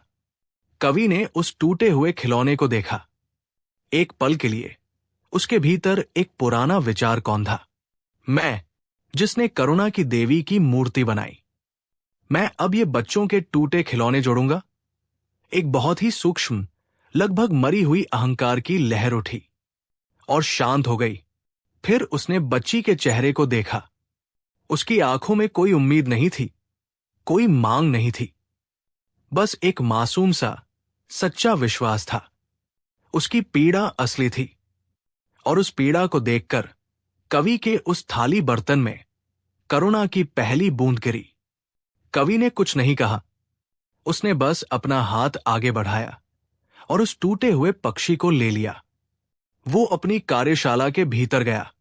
सालों बाद उसने अपने औजारों को छुआ, पर इस बार कोई महान कलाकृति बनाने का कोई दबाव नहीं था, कोई प्रसिद्धि पाने की कोई इच्छा नहीं थी, कोई अमर होने की कोई आकांक्षा नहीं थी। उस क्षण में वहां सिर्फ वो था, लकड़ी का टुकड़ा था और उसके हाथ थे। उसे वो ही आनंद महसूस हुआ जो उसे कभी उस विशाल मूर्ति को बनाते हुए भी नहीं हुआ था। ये एक अलग तरह का आनंद था। ये शांत था, सरल था, इसमें कोई उत्तेजना नहीं थी, कोई अहंकार नहीं था। ये बस शुद्ध कर्म का आनंद था। उसे समझ आया बुद्ध ने क्यों कहा था कि काम की महानता उसके आकार में नहीं, उसके पीछे की भावना में होती है। उसने टूटे हुए पक्षी को जोड़ दिया था। वो पहले से भी ज्यादा मजबूत और सुंदर लग रहा था। वो बाहर आया और बच्ची को वो खिलौना दिया। आनंदा की आंखें खुशी से चमक उठीं। वो रोना भूल गई। उसने खिलौने को अपने सीने से लगा लिया और फिर उसने दुनिया की सबसे कीमती चीज कवि को दी, एक निश्चल सच्ची मुस्कान। और वो भाग गई अपने दोस्तों को अपना ठीक हुआ चीज दिखाने। उसने एक बार भी धन्यवाद नहीं कहा। उसने कवि की कला की प्रशंसा में एक शब्द भी नहीं कहा। और इसी बात ने कवि के हृदय को सबसे ज्यादा छुआ। उसे कोई इनाम नहीं मिला था, कोई पहचान नहीं मिली थी, और इसी वजह से वो कुशी 100% शुद्ध थी। वो किसी उम्मीद या वापसी की मिलावट से पाक थी। कवि वही बैठा रहा और वो मुस्कुराया। सालों बाद वो सच में अपनी आत्मा की गहराई से मुस्कुराया। उसका थाली बर्तन अब थाली नहीं था। वो उस बच्ची की मुस्कान से भर गया था। वो करुणा से भर गया था। वो उद्देश्य से भर गया था। उसने जान लिया था, उसका उद्देश्य कोई एक मूर्ति बनाना नहीं था। उसका उद्देश्य मूर्तिकार बनना नहीं था।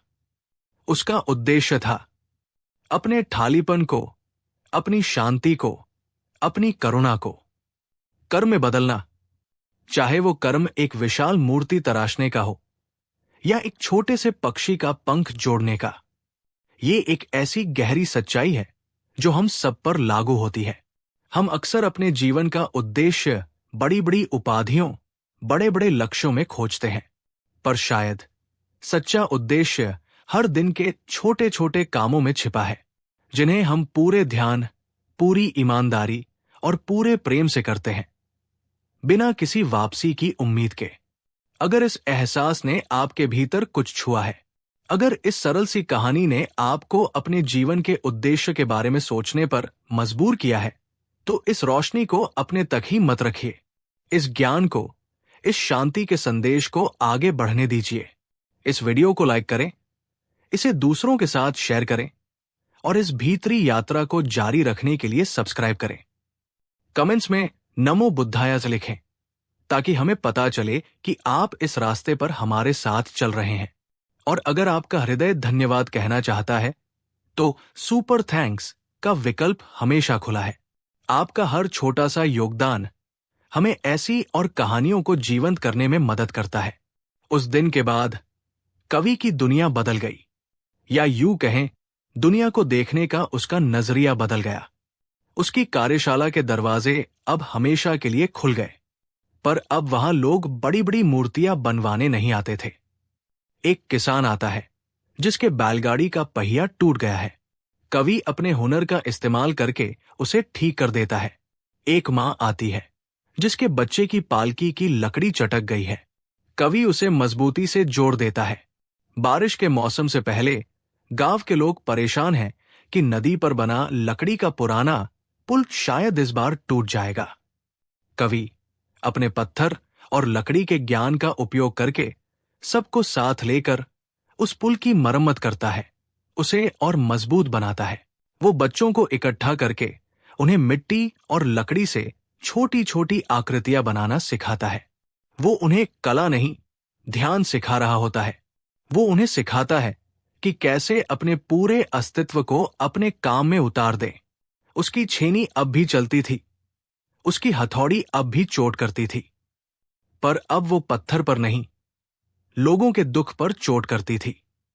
वो अहंकार की मूर्तियां नहीं, सेवा और उपयोगिता की वस्तुएं बना रहा था। वो अब महान मूर्तिकार कवि नहीं था, वो बस कवि था, सबका दोस्त, सबका मददगार। और वो पहले से कहीं ज्यादा खुश था, कहीं ज्यादा संपूर्ण था। उसने सीखा कि सच्ची मुक्ति कर्मों से भागने में नहीं है, बल्कि अनासक्त होकर कर्म करने में है। सच्चा वैराग्य दुनिया को छोड़ना नहीं है, बल्कि दुनिया में रहते हुए, दुनिया की कीचड़ में रहते हुए अपने भीतर के कमल को खिलाए रखना है। कई साल गुजर गए। कवि के बाल अब सफेद हो चले थे, उसके चेहरे पर झुर्रियां थी, पर उसकी आंखों में वही गहरी शांति और एक बच्चों जैसी शरारत थी। पहाड़ी पर बनी वो मूर्ति अब भी खड़ी थी। समय के थपेड़ों ने उसे और भी सुंदर बना दिया था। और गांव में कवि की कार्यशाला अब एक मंदिर की तरह बन गई थी, कर्मयोग का मंदिर। एक दिन जब गांव में सब कुछ शांत था, एक अनहोनी हुई। गांव के बाहर धूल का एक बवंडर उठा। उस बवंडर में से घोड़ों की टापों की आवाज आई। दो विशाल शस्त्रों से सजे शाही सैनिक, एक सजेधजे घोड़े पर बैठे एक दूत के साथ, गांव में दाखिल हुए। उनके चेहरे पर सत्ता का अभिमान था और उनकी नजरें गांव के सीधे सादे लोगों को तुच्छ दृष्टि से देख रही थी। वो पूछते पूछते कवि की कार्यशाला तक पहुंचे। उन्होंने देखा एक बूढ़ा आदमी साधारण से कपड़ों में कुछ बच्चों के साथ बैठकर एक मिट्टी के दिए को ठीक कर रहा था। शाही दूत ने अपनी रोबदार आवाज में पूछा, हमें महान मूर्तिकार कवि से मिलना है, कहाँ है वो? कवि ने धीरे से नजर उठाई। उसने कुछ नहीं कहा, बस शांत आंखों से उन्हें देखता रहा। एक बच्चा बोला, यही तो है कवि। दूत ने हैरानी और थोड़ी नजरत से कवि को ऊपर से नीचे तक देखा। तुम हो कवि, जिसने पहाड़ी पर वो चमत्कार खड़ा किया है? उसे अपनी आंखों पर विश्वास नहीं हो रहा था। फिर उसने अपने आप को संभाला और एक शाही फरमान निकाला। सोने के धागों से सिला हुआ एक रेशमी कपड़ा। उसने उसे खोला और एक राजसी घोषणा की, सम्राट की जय हो। सुनो, सम्राट ने तुम्हारे काम की ख्याति सुनी है। उन्होंने पहाड़ी पर उस मूर्ति को देखा है और वो अत्यंत प्रसन्न हुए हैं। वो तुम्हें अपने दरबार में मुख्य शाही मूर्तिकार का पद प्रदान करते हैं। उन्होंने तुम्हें राजधानी आकर उनके लिए एक ऐसा विजय स्तंभ बनाने का आदेश दिया है जो उनकी शक्ति और उनके साम्राज्य को हजारों सालों तक अमर कर दे। तुम्हें सोने, जवाहरात और जमीन जायदाद से लाद दिया जाएगा। ये एक आदेश है। एक पल को पूरी कायनात खामोश हो गई। वही दुनिया, वही अहंकार, लोभ और प्रसिद्धि का जाल, जिसे छोड़ने के लिए कवि ने अपनी आत्मा तक को दांव पर लगा दिया था। वो आज एक साम्राज्य की पूरी ताकत के साथ एक आदेश बनकर उसके दरवाजे पर खड़ा था। ये एक प्रस्ताव नहीं था, ये एक हुक्म था। उसे एक चुनाव करना था, सम्राट की आज्ञा मानकर वापस उसी दुनिया में लौटना जिसे वो पीछे छोड़ आया था, या सम्राट की आज्ञा का उल्लंघन करना जिसका मतलब था एक शक्तिशाली साम्राज्य से दुश्मनी और शायद मौत। उसकी शांति की, उसकी मुक्ति की आखिरी और सबसे बड़ी परीक्षा अब उसके सामने थी। कहानी अभी खत्म नहीं हुई है। आगे क्या है? जब शांति को सत्ता की चुनौती मिलती है तो क्या होता है? क्या कवि अपनी मुक्ति को बचा पाएगा? मूर्तिकार और मैली प्रतिमा, जब दुनिया हमारी शांति की कीमत मांगती है तो क्या चुकाना पड़ता है? जब एक ना कहने का मतलब सब कुछ खो देना हो और एक हां कहने का मतलब खुद को खो देना हो। उस एक पल में हमारी आत्मा क्या फैसला करती है? कहानी उस एक क्षण से आगे बढ़ती है जहां मौन सबसे शक्तिशाली उत्तर बन जाता है। शाही दूत और उसके सैनिक कवि के उत्तर का इंतजार कर रहे थे। उन्हें उम्मीद थी या तो भयभीत स्वीकृति की या मूर्खतापूर्ण इनकार की, पर कवि ने उन्हें दोनों में से कुछ नहीं दिया। उसने बहुत ही शांत और साफ आवाज में कहा, जो उसकी कार्यशाला की खामोशी में गूंज गई, सम्राट की आज्ञा इस धरती की नियति है। एक कलाकार के हाथ तो बस नियति का औजार होते हैं। दूत के चेहरे पर एक विजयी मुस्कान आई। उसे लगा कि बूढ़ा आदमी डर गया। तो तुम चलोगे? उसने पूछा। उसकी आवाज में अब भी वही रोब था। कवि ने अपनी नजरें उस पर टिकाई। उन आंखों में न डर था, न चापलूसी, बस एक गहरी अथाह झील जैसी शांति थी। मैं चलूंगा, कवि ने कहा, पर मेरी एक शर्त है। एक शर्त? एक साधारण मूर्तिकार सम्राट के सामने शर्त रखेगा? दूत का चेहरा क्रोध से तमतमा गया। तुम्हारी हिम्मत कैसे हुई? कवि ने उसे बीच में ही रोक दिया, अपनी आवाज को उठाए बिना। ये शर्त मेरे लिए नहीं है, ये उस विजय स्तंभ के लिए है जिसे आप अमर बनाना चाहते हैं। कला की अपनी शर्तें होती है, हुक्म की नहीं। उसकी आवाज में इतना वजन था कि दूत चुप हो गया।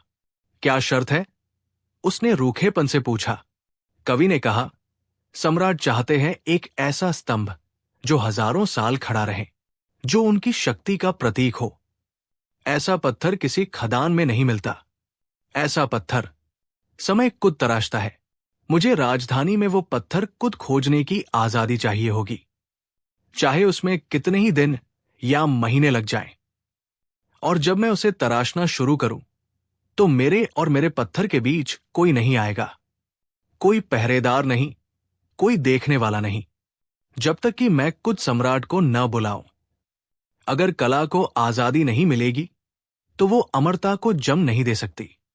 ये एक अजीब सी शर्त थी, पर उसमें एक तर्क था, एक ज्ञान की झलक थी, जिसे दूत पूरी तरह से गारिज नहीं कर सका।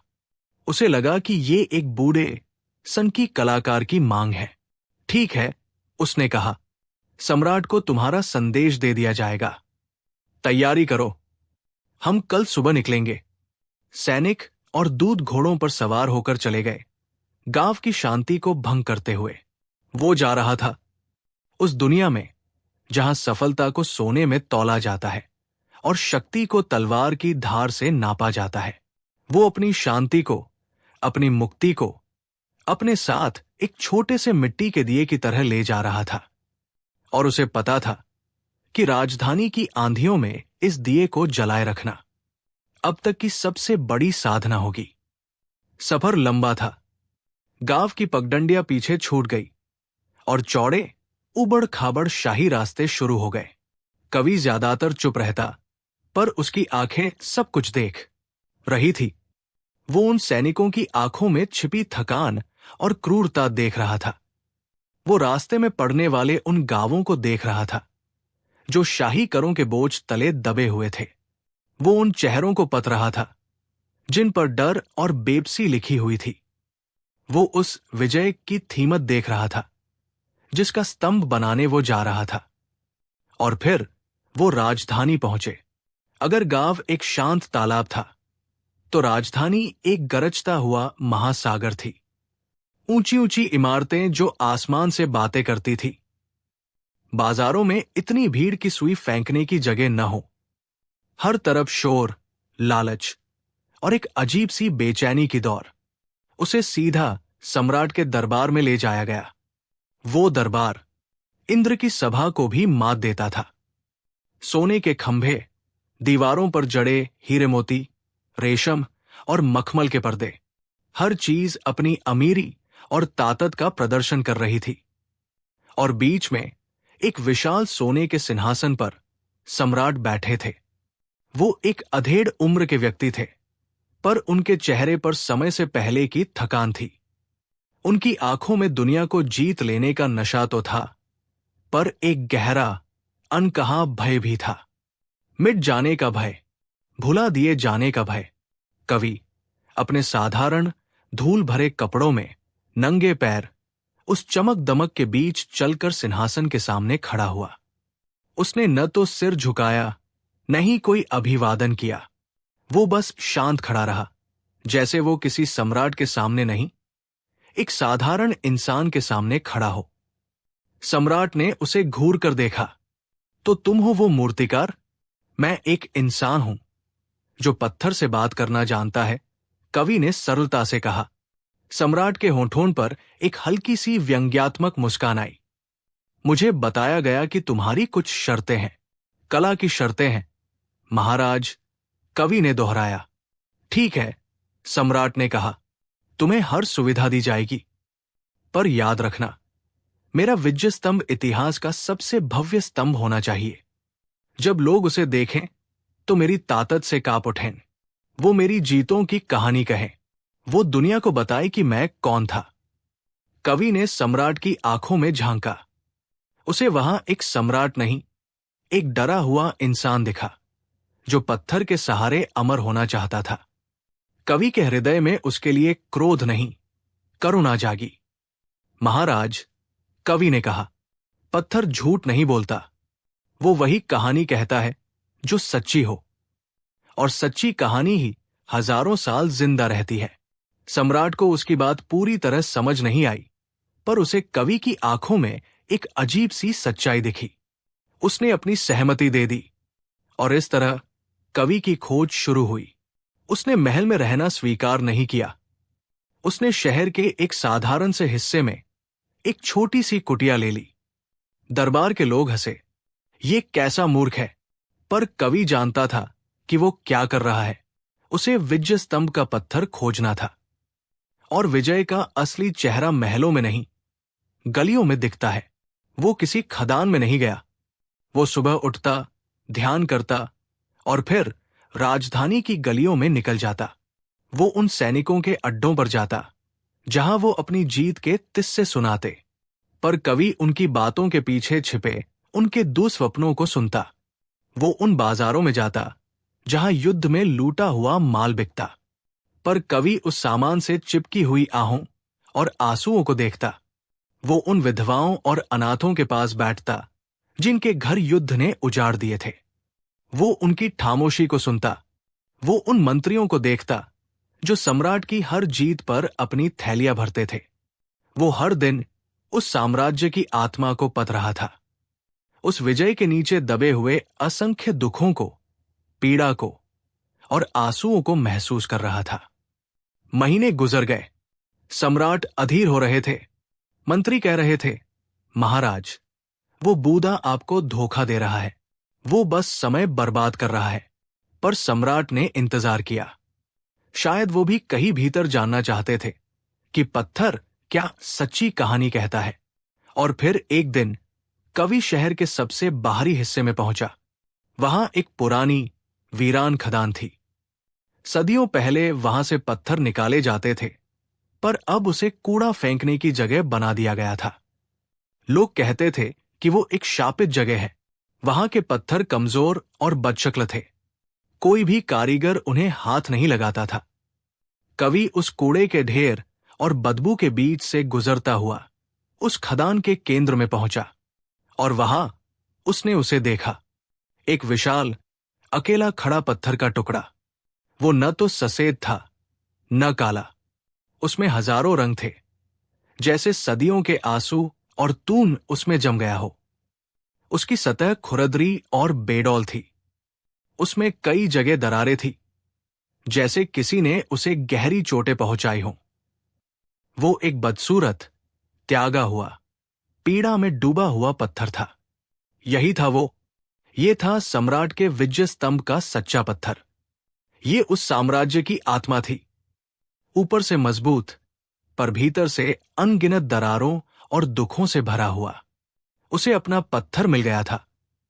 ये क्षण, ये बोध का क्षण, जब हम सुंदरता को चमक दमक में नहीं, बल्कि सच्चाई में खोजना शुरू करते हैं।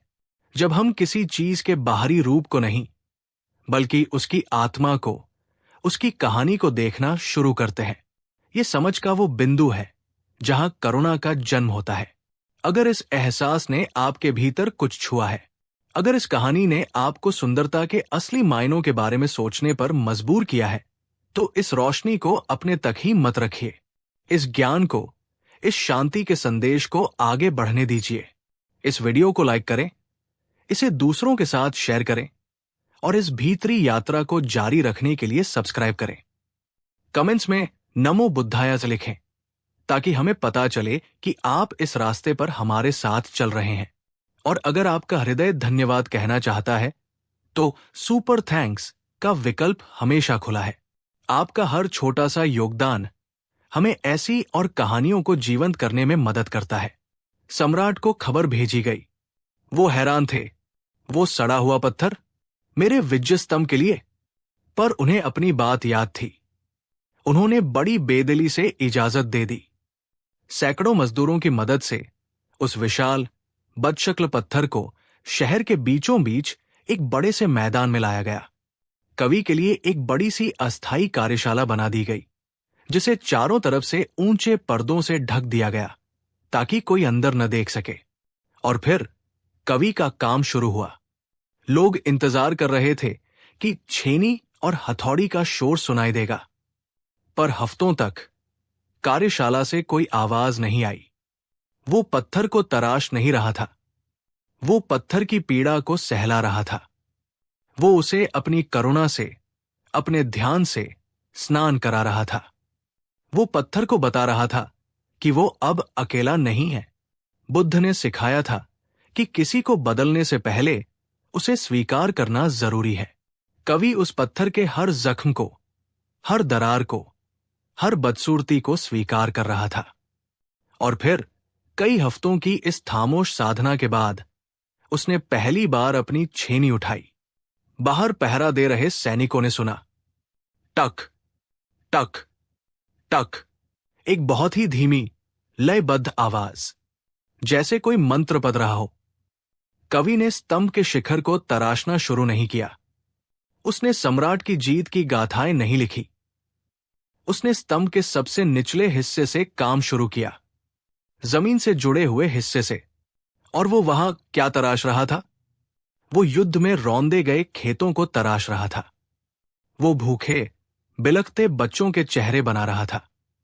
वो एक मां की आंखों का सूनापन तराश रहा था, जो अपने बेटे की राह देख रही है। वो एक सैनिक का डरा हुआ चेहरा बना रहा था, जो मरने से पहले अपनी मां को याद कर रहा है। वो उन घोड़ों और हाथियों की आंखों का दर्द तराश रहा था, जिन्हें युद्ध में झोंक दिया गया था। वो विजय का स्तंभ नहीं बना रहा था, वो करुणा का स्तंभ बना रहा था। महीने गुजरते गए। कार्यशाला के अंदर से बस वो धीमी, ध्यानपूर्ण आवाज आती रही। सम्राट का धैर्य अब जवाब दे रहा था। उसके मंत्री उसे हर रोज भड़काते, महाराज, वो आपका अपमान कर रहा है। वो आपकी विजय का नहीं, आपकी क्रूरता का स्मारक बना रहा है। एक रात सम्राट से रहा नहीं गया। वो अपने सबसे वफादार सेनापति और कुछ सैनिकों के साथ भेष बदलकर उस कार्यशाला में पहुंचे। उन्होंने पहरेदारों को हटा दिया और चुपके से एक पर्दे को थोड़ा सा खिसकाया। और सम्राट ने जो देखा, उससे उनकी आत्मा कांप गई। ये एक आईना था, एक ऐसा आईना जिसमें सम्राट को अपनी परछाई नहीं, बल्कि अपनी आत्मा के वो जख्म दिख रहे थे, जिन्हें उसने सोने और ताकत के पीछे छुपा दिया था।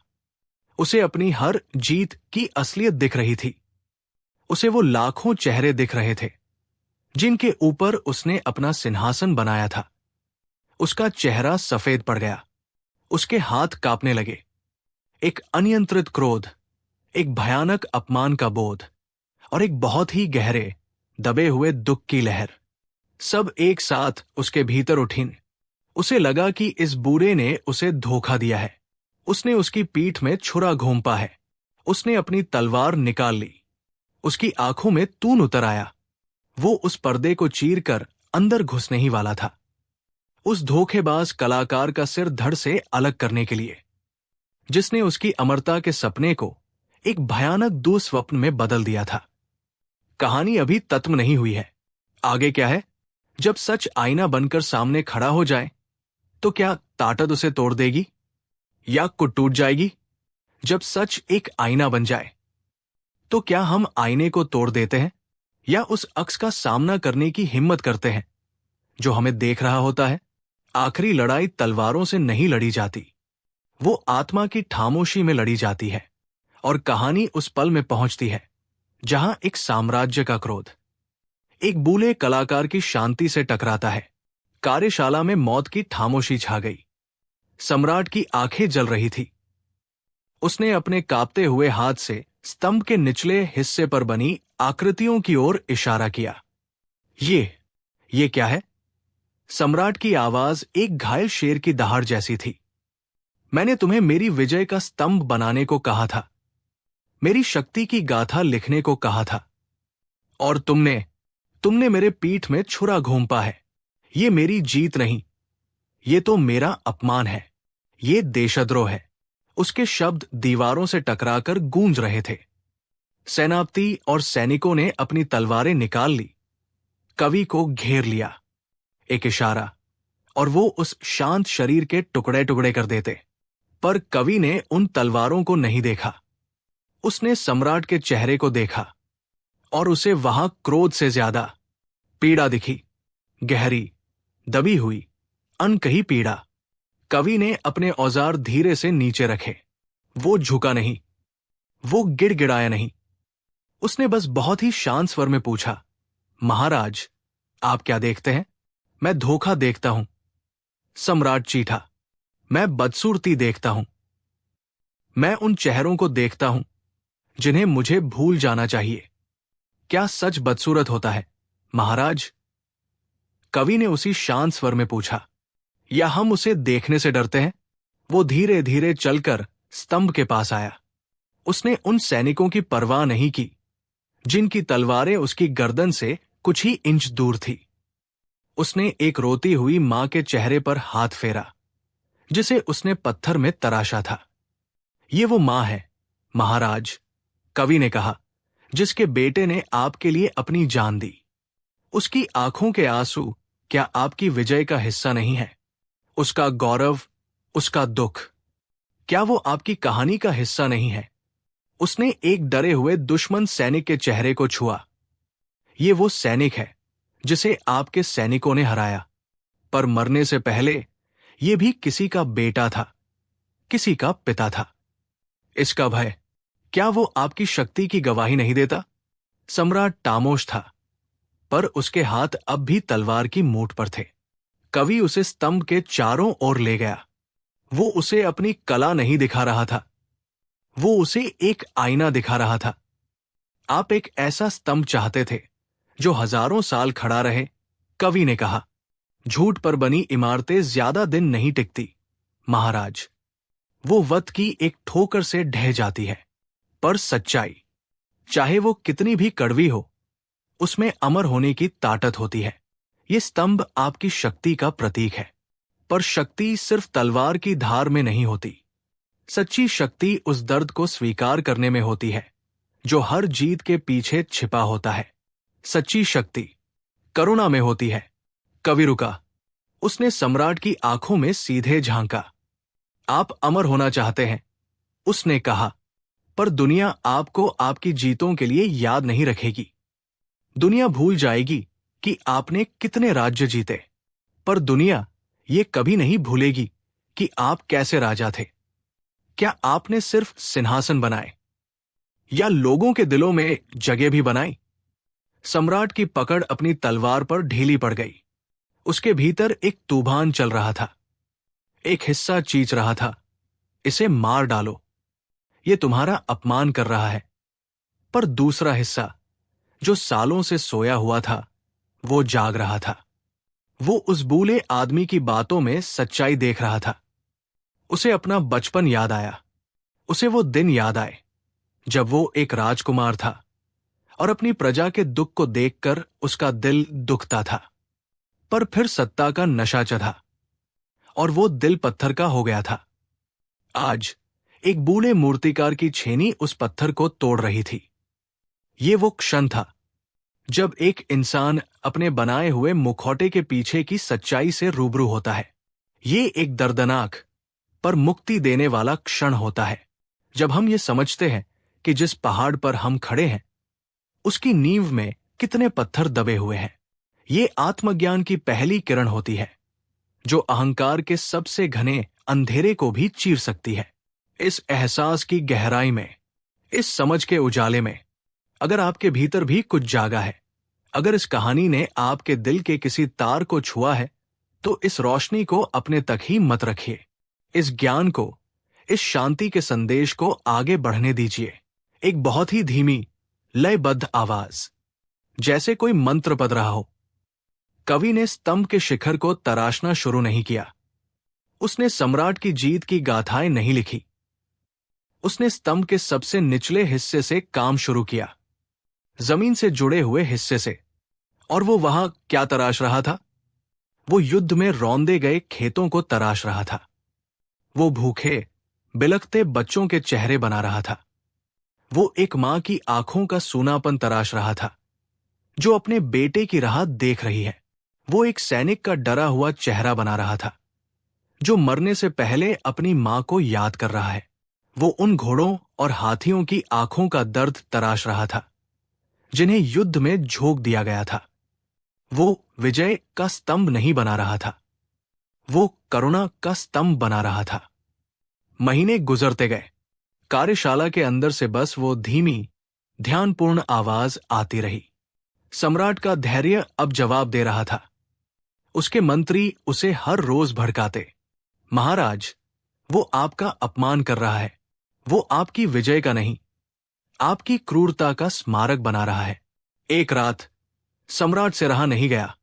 वो अपने सबसे वफादार सेनापति और कुछ सैनिकों के साथ भेष बदलकर उस कार्यशाला में पहुंचे। उन्होंने पहरेदारों को हटा दिया और चुपके से एक पर्दे को थोड़ा सा खिसकाया, और सम्राट ने जो देखा उससे उनकी आत्मा कांप गई। ये एक आईना था, एक ऐसा आईना जिसमें सम्राट को अपनी परछाई नहीं बल्कि अपनी आत्मा के वो जख्म दिख रहे थे जिन्हें उसने सोने और ताकत के पीछे छुपा दिया था। उसे अपनी हर जीत की असलियत दिख रही थी। उसे वो लाखों चेहरे दिख रहे थे जिनके ऊपर उसने अपना सिंहासन बनाया था। उसका चेहरा सफेद पड़ गया, उसके हाथ कांपने लगे। एक अनियंत्रित क्रोध, एक भयानक अपमान का बोध और एक बहुत ही गहरे दबे हुए दुख की लहर सब एक साथ उसके भीतर उठी। उसे लगा कि इस बूढ़े ने उसे धोखा दिया है। उसने उसकी पीठ में छुरा घोंपा है। उसने अपनी तलवार निकाल ली। उसकी आंखों में तून उतर आया। वो उस पर्दे को चीरकर अंदर घुसने ही वाला था, उस धोखेबाज कलाकार का सिर धड़ से अलग करने के लिए, जिसने उसकी अमरता के सपने को एक भयानक दुस्वप्न में बदल दिया था। कहानी अभी खत्म नहीं हुई है। आगे क्या है? जब सच आईना बनकर सामने खड़ा हो जाए तो क्या ताकत उसे तोड़ देगी या कुट टूट जाएगी? जब सच एक आईना बन जाए तो क्या हम आईने को तोड़ देते हैं या उस अक्स का सामना करने की हिम्मत करते हैं जो हमें देख रहा होता है? आखिरी लड़ाई तलवारों से नहीं लड़ी जाती, वो आत्मा की खामोशी में लड़ी जाती है। और कहानी उस पल में पहुंचती है जहां एक साम्राज्य का क्रोध एक बूढ़े कलाकार की शांति से टकराता है। कार्यशाला में मौत की खामोशी छा गई। सम्राट की आंखें जल रही थी। उसने अपने कांपते हुए हाथ से स्तंभ के निचले हिस्से पर बनी आकृतियों की ओर इशारा किया। ये क्या है? सम्राट की आवाज एक घायल शेर की दहाड़ जैसी थी। मैंने तुम्हें मेरी विजय का स्तंभ बनाने को कहा था, मेरी शक्ति की गाथा लिखने को कहा था, और तुमने मेरे पीठ में छुरा घोंपा है। ये मेरी जीत नहीं, ये तो मेरा अपमान है, ये देशद्रोह है। उसके शब्द दीवारों से टकराकर गूंज रहे थे। सेनापति और सैनिकों ने अपनी तलवारें निकाल ली, कवि को घेर लिया। एक इशारा और वो उस शांत शरीर के टुकड़े टुकड़े कर देते। पर कवि ने उन तलवारों को नहीं देखा। उसने सम्राट के चेहरे को देखा और उसे वहां क्रोध से ज्यादा पीड़ा दिखी, गहरी, दबी हुई, अनकही पीड़ा। कवि ने अपने औजार धीरे से नीचे रखे। वो झुका नहीं, वो गिड़गिड़ाया नहीं। उसने बस बहुत ही शांत स्वर में पूछा, महाराज, आप क्या देखते हैं? मैं धोखा देखता हूं। सम्राट चीठा, मैं बदसूरती देखता हूं। मैं उन चेहरों को देखता हूं जिन्हें मुझे भूल जाना चाहिए। क्या सच बदसूरत होता है, महाराज? कवि ने उसी शांत स्वर में पूछा, या हम उसे देखने से डरते हैं? वो धीरे धीरे चलकर स्तंभ के पास आया। उसने उन सैनिकों की परवाह नहीं की जिनकी तलवारें उसकी गर्दन से कुछ ही इंच दूर थी। उसने एक रोती हुई मां के चेहरे पर हाथ फेरा जिसे उसने पत्थर में तराशा था। ये वो मां है, महाराज, कवि ने कहा, जिसके बेटे ने आपके लिए अपनी जान दी। उसकी आंखों के आंसू क्या आपकी विजय का हिस्सा नहीं है? उसका गौरव, उसका दुख, क्या वो आपकी कहानी का हिस्सा नहीं है? उसने एक डरे हुए दुश्मन सैनिक के चेहरे को छुआ। ये वो सैनिक है जिसे आपके सैनिकों ने हराया, पर मरने से पहले ये भी किसी का बेटा था, किसी का पिता था। इसका भय, क्या वो आपकी शक्ति की गवाही नहीं देता? सम्राट खामोश था, पर उसके हाथ अब भी तलवार की मूठ पर थे। कवि उसे स्तंभ के चारों ओर ले गया। वो उसे अपनी कला नहीं दिखा रहा था, वो उसे एक आईना दिखा रहा था। आप एक ऐसा स्तंभ चाहते थे जो हजारों साल खड़ा रहे, कवि ने कहा। झूठ पर बनी इमारतें ज्यादा दिन नहीं टिकती, महाराज। वो वक्त की एक ठोकर से ढह जाती है, पर सच्चाई, चाहे वो कितनी भी कड़वी हो, उसमें अमर होने की ताकत होती है। ये स्तंभ आपकी शक्ति का प्रतीक है, पर शक्ति सिर्फ तलवार की धार में नहीं होती। सच्ची शक्ति उस दर्द को स्वीकार करने में होती है जो हर जीत के पीछे छिपा होता है। सच्ची शक्ति करुणा में होती है। कवि रुका, उसने सम्राट की आंखों में सीधे झांका। आप अमर होना चाहते हैं, उसने कहा, पर दुनिया आपको आपकी जीतों के लिए याद नहीं रखेगी। दुनिया भूल जाएगी कि आपने कितने राज्य जीते, पर दुनिया ये कभी नहीं भूलेगी कि आप कैसे राजा थे। क्या आपने सिर्फ सिंहासन बनाए या लोगों के दिलों में जगह भी बनाई? सम्राट की पकड़ अपनी तलवार पर ढीली पड़ गई। उसके भीतर एक तूफान चल रहा था। एक हिस्सा चीख रहा था, इसे मार डालो, ये तुम्हारा अपमान कर रहा है। पर दूसरा हिस्सा, जो सालों से सोया हुआ था, वो जाग रहा था। वो उस बूढ़े आदमी की बातों में सच्चाई देख रहा था। उसे अपना बचपन याद आया। उसे वो दिन याद आए जब वो एक राजकुमार था और अपनी प्रजा के दुख को देखकर उसका दिल दुखता था। पर फिर सत्ता का नशा चढ़ा और वो दिल पत्थर का हो गया था। आज एक बूढ़े मूर्तिकार की छेनी उस पत्थर को तोड़ रही थी। ये वो क्षण था जब एक इंसान अपने बनाए हुए मुखौटे के पीछे की सच्चाई से रूबरू होता है। ये एक दर्दनाक पर मुक्ति देने वाला क्षण होता है जब हम ये समझते हैं कि जिस पहाड़ पर हम खड़े हैं उसकी नींव में कितने पत्थर दबे हुए हैं। ये आत्मज्ञान की पहली किरण होती है जो अहंकार के सबसे घने अंधेरे को भी चीर सकती है। इस एहसास की गहराई में, इस समझ के उजाले में, अगर आपके भीतर भी कुछ जागा है, अगर इस कहानी ने आपके दिल के किसी तार को छुआ है, तो इस रोशनी को अपने तक ही मत रखिए। इस ज्ञान को, इस शांति के संदेश को आगे बढ़ने दीजिए। इस वीडियो को लाइक करें, इसे दूसरों के साथ शेयर करें और इस भीतरी यात्रा को जारी रखने के लिए सब्सक्राइब करें। कमेंट्स में नमो बुद्धाय से लिखें ताकि हमें पता चले कि आप इस रास्ते पर हमारे साथ चल रहे हैं। और अगर आपका हृदय धन्यवाद कहना चाहता है तो सुपर थैंक्स का विकल्प हमेशा खुला है। आपका हर योगदान एक दिए की तरह है जो इस प्रकाश को और दूर तक फैलाने में हमारी मदद करता है। सम्राट धीरे धीरे चलकर उस स्तंभ के पास गया। उसने अपनी शाही उंगलियों से उन खुरदरे तराशे हुए चेहरों को छुआ।